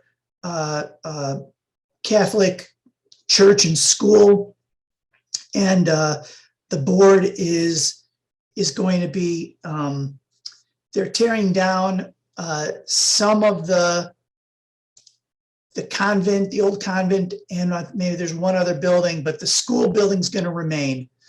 And so the building is being converted to an early learning center for 200 students. It's going to be a great, addition to the neighborhood. Of course, it's going to provide free early childhood education for those kids, which is, always needed. Although this case is not about need at all, because the use itself is permitted. This case is strictly about the additional parking that we're adding to the school and the very odd configuration. It's a triangular site, and as a result, very difficult to get the parking in and still meet all of the landscape setback requirements. So you don't have a site plan up yet, but you can see once that comes up, the nature of the site and the difficulty and the hardship of being able to fit the parking in. So there you go. So we wanted, of course, to try to preserve as much open space as we could too. And so, we didn't want to sacrifice that, by trying to, putting the parking in spaces where we would be jeopardizing the open space. So we're joined by Eben Smith from, who's been before you many, many times, the Director of Planning and Development on behalf of the Board of Ed, and our project architect, Andrew Buck from Koo and Associates. And so I don't believe we have any objectors here. And as you noted, the alderman's, somebody from the alderman's staff is here to testify in support. So again, I'll just quickly ask our witnesses after you swear them in, if they're familiar with the project and, if their testimony will be consistent with their affidavits, and we can hopefully move quickly through this.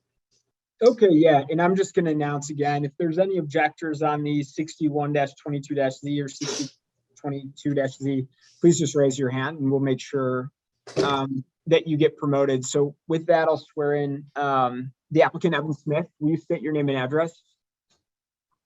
Yes, good afternoon. I'm losing track of time here. Evan Smith, CPS, Director of Planning and Design for CPS Capital Planning.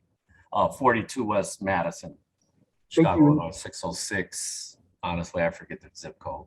Okay, thank you. And do you swear or affirm to tell the truth in today's proceedings? Yes, I do. Great, thanks. Okay, great. So Eben, I know you're familiar with the project, and we of course prepared findings of facts, which included an affidavit for you that had various statements and conclusions addressing the hardship issues and the design issues and amongst others. And so if you were to testify today, would your testimony be consistent with the statements and conclusions in the affidavit and the other materials that we submitted on behalf of the board? Yes, it would, and yes, it is. Terrific. All right, then, Mr. Chair, if you could swear in Andrew Buck. Yep, Andrew Buck, will you state your name and address, please?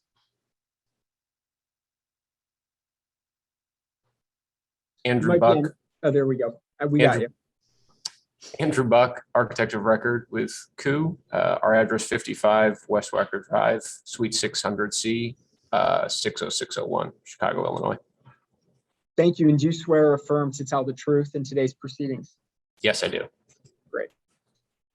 Great. So Andrew, again, you're familiar with the project. You guys are the lead architects and you designed the space. And of course, we prepared various findings and conclusions in connection with our findings of facts and the affidavit that we prepared in connection for your testimony. And so if you were to testify today, would it be consistent with the statements and conclusions contained in your affidavit and the other materials submitted in this project? Yes, it would. Terrific. Again, we turn it back to the board if there's any need for further testimony regarding hardship or any of the other aspects of the project. Any questions from the board?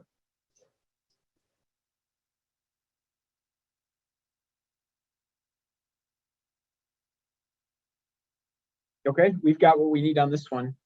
So I thank everyone for their time.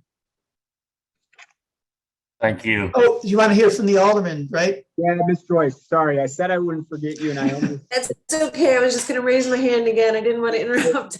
I apologize. Thank you. So Not at go all. right ahead with your statement. Just that the alderman is in support of this project. Great. And just for the record, will you state your name and your role? My name is Marie Joyce, and I'm an admin to Alderman Gardner. Great. And do you swear or affirm that you'll tell the truth and you've told the truth in today's proceedings? Yes, sir. Thank you very much. Okay, good.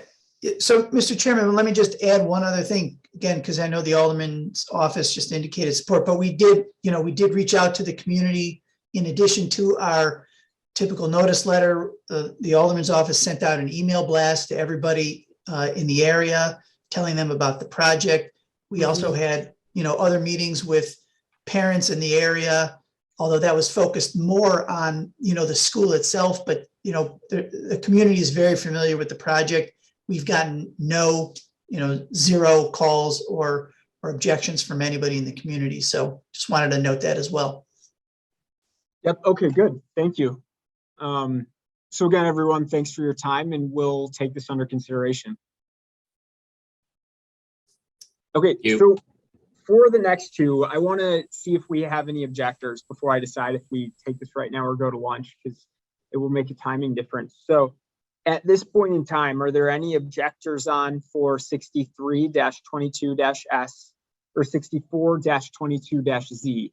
And just raise your hand or press *9 if you are objecting to one or both of these matters.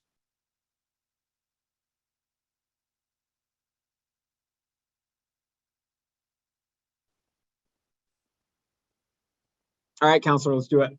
Great, I appreciate it. I just want to make sure too, because Alderman Quinn is supposed to be here for this next project for Azuela. Is he available, or somebody from his office? Yeah, let's see.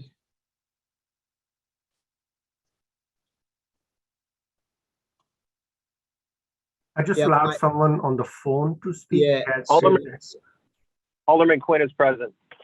Okay, are you on the phone just to confirm, Alderman Quinn? I am. Okay, good. Would you like to speak at the beginning of the matter or the end? I could speak at the beginning if you'd like. Okay, good. Yep, Counselor, if it's okay with you, I'll let the alderman go right ahead, or do you want to do your intro first? No, I'm sure the alderman probably is pressed for time. Let him go ahead and speak, and then we'll fill in the details. Great. Okay, Alderman Quinn, thank you for coming. If you could just state your name and who you are, and I will swear you in. Sure, Marty Quinn, Alderman 13th Ward. Thank you. And do you swear or affirm to tell the truth in today's proceedings? Yes. Okay, go right ahead with your statement. Thank you, Mr. Chairman, members of the committee. The project before the committee today is a proposal to do a parking lot in collaboration with Azuela Elementary School, located approximately 67th Street, Marquette Road, and Knox Avenue. This project will enhance the parking situation for the community and also the school and the Little League field behind the school. This is almost 10 years in the making, and I ask for a favorable vote on this proposal. Thank you, Alderman Quinn, and thank you for coming and participating and giving that recommendation. We really appreciate it. Perfect. Thank you, Mr. Chairman. Yep. Okay. Oh, Counselor, yeah, go ahead. Alderman Quinn, just before you leave, I just want to make sure that the board knows that you've had a lot of community outreach regarding the project, correct? I mean, you say it's 10 years in the making, so everybody in the area knows about this, correct? That's correct, sir. Okay.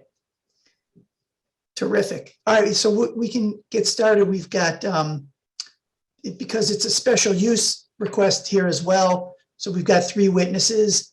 Again, this is for a proposed 78 space parking lot that you can see is on former vacant land or is on currently vacant land. The Board of Ed is. Scott, you reminded me, and sorry to cut you off. I want to read the department's recommendation before we get too far. Yeah. Sorry about that. So for the special use on this one, let me make sure I get the right one in front of me. Yep. The Department of Planning and Development recommends approval to establish a new non-required off-site accessory parking lot to serve the existing school and community park at 4707 West Marquette Road, provided that the special use is issued solely to the applicant, Chicago Board of Education, and the development is consistent with the design and layout of the plans and drawings dated February 11th, 2022, prepared by Hitchcock Design Group. Great. So we've got 3 witnesses for this one. Again, because it's special use, we've got our appraiser, Kathy Dart. So we've got Eben Smith again from Chicago Public Schools.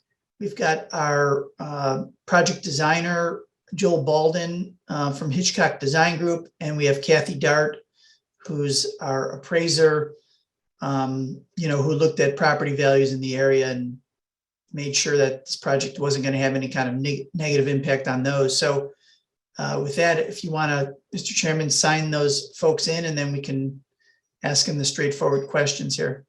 Yep, sure. So Eben is sworn in. Great. So I'll say Great. Eben's sworn Thank in you. on the record. Yep. So I believe we've got Joel Badlin. Joel, will you state your name and address? Joel Balden, Hitchcock Design Group, 22 East Chicago Avenue, Naperville, Illinois.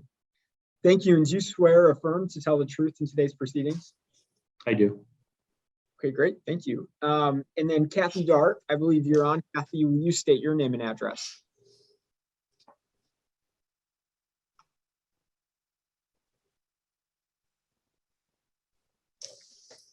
I actually don't see her. I'm sorry, Chairman, did you ask me that? No. Oh, okay. For Kathy. Looking for Kathy Dart. I'm going to promote Kathy. Sorry. She was in the attendees list. So I just promoted you to panelist. You'll just have to accept it. There we go. And now if you unmute and introduce your name and address.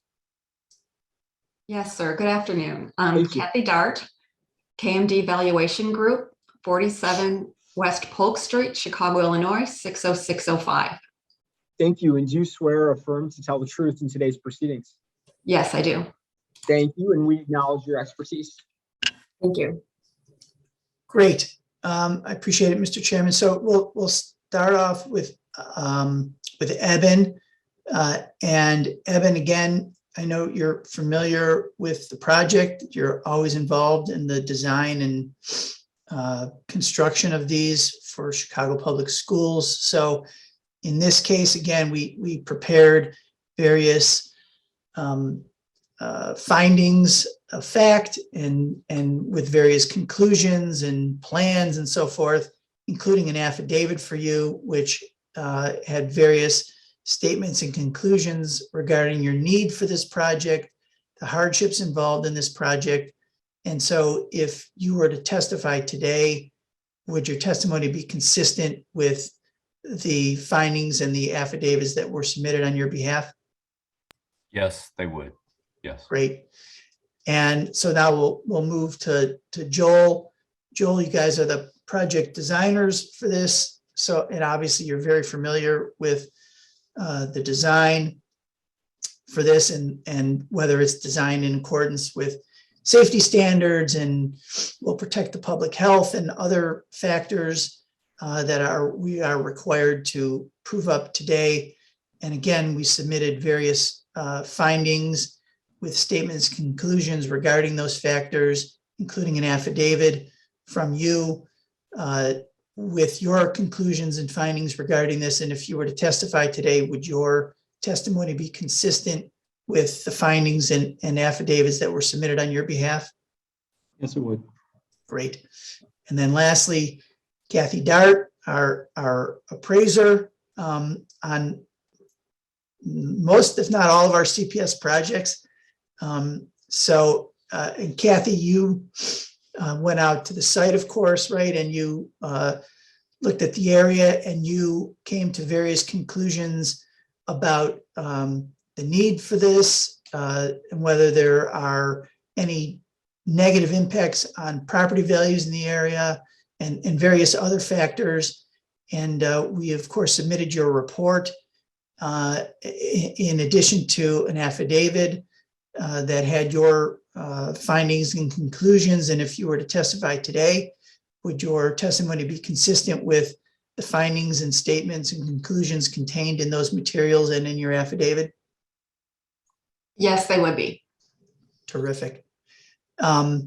So again, I think it's a pretty straightforward project here. The lot is going to be used by Azuela School for additional parking for them, but it's also going to have serve a critical need for the Park District and the community because of the Madigan baseball fields across the street. And there's a lot of people that come to those games and they're looking for places to park. So this is going to be a big benefit to the area as indicated by the alderman as well. So with that, I would turn it back to the board. If you have any questions, of course, we're here to answer those. Sure. Any questions from the board on the project or otherwise?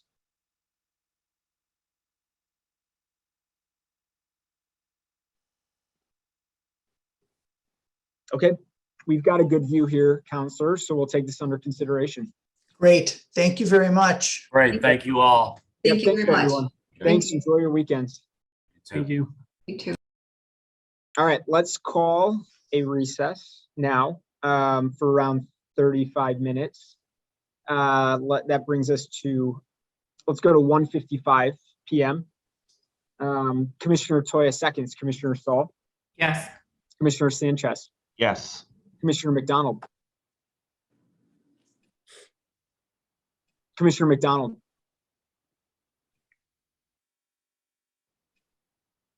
Okay, Commissioner Toya. Yes. I'm a yes. So with majority, we're gonna go to recess. So thanks, everyone.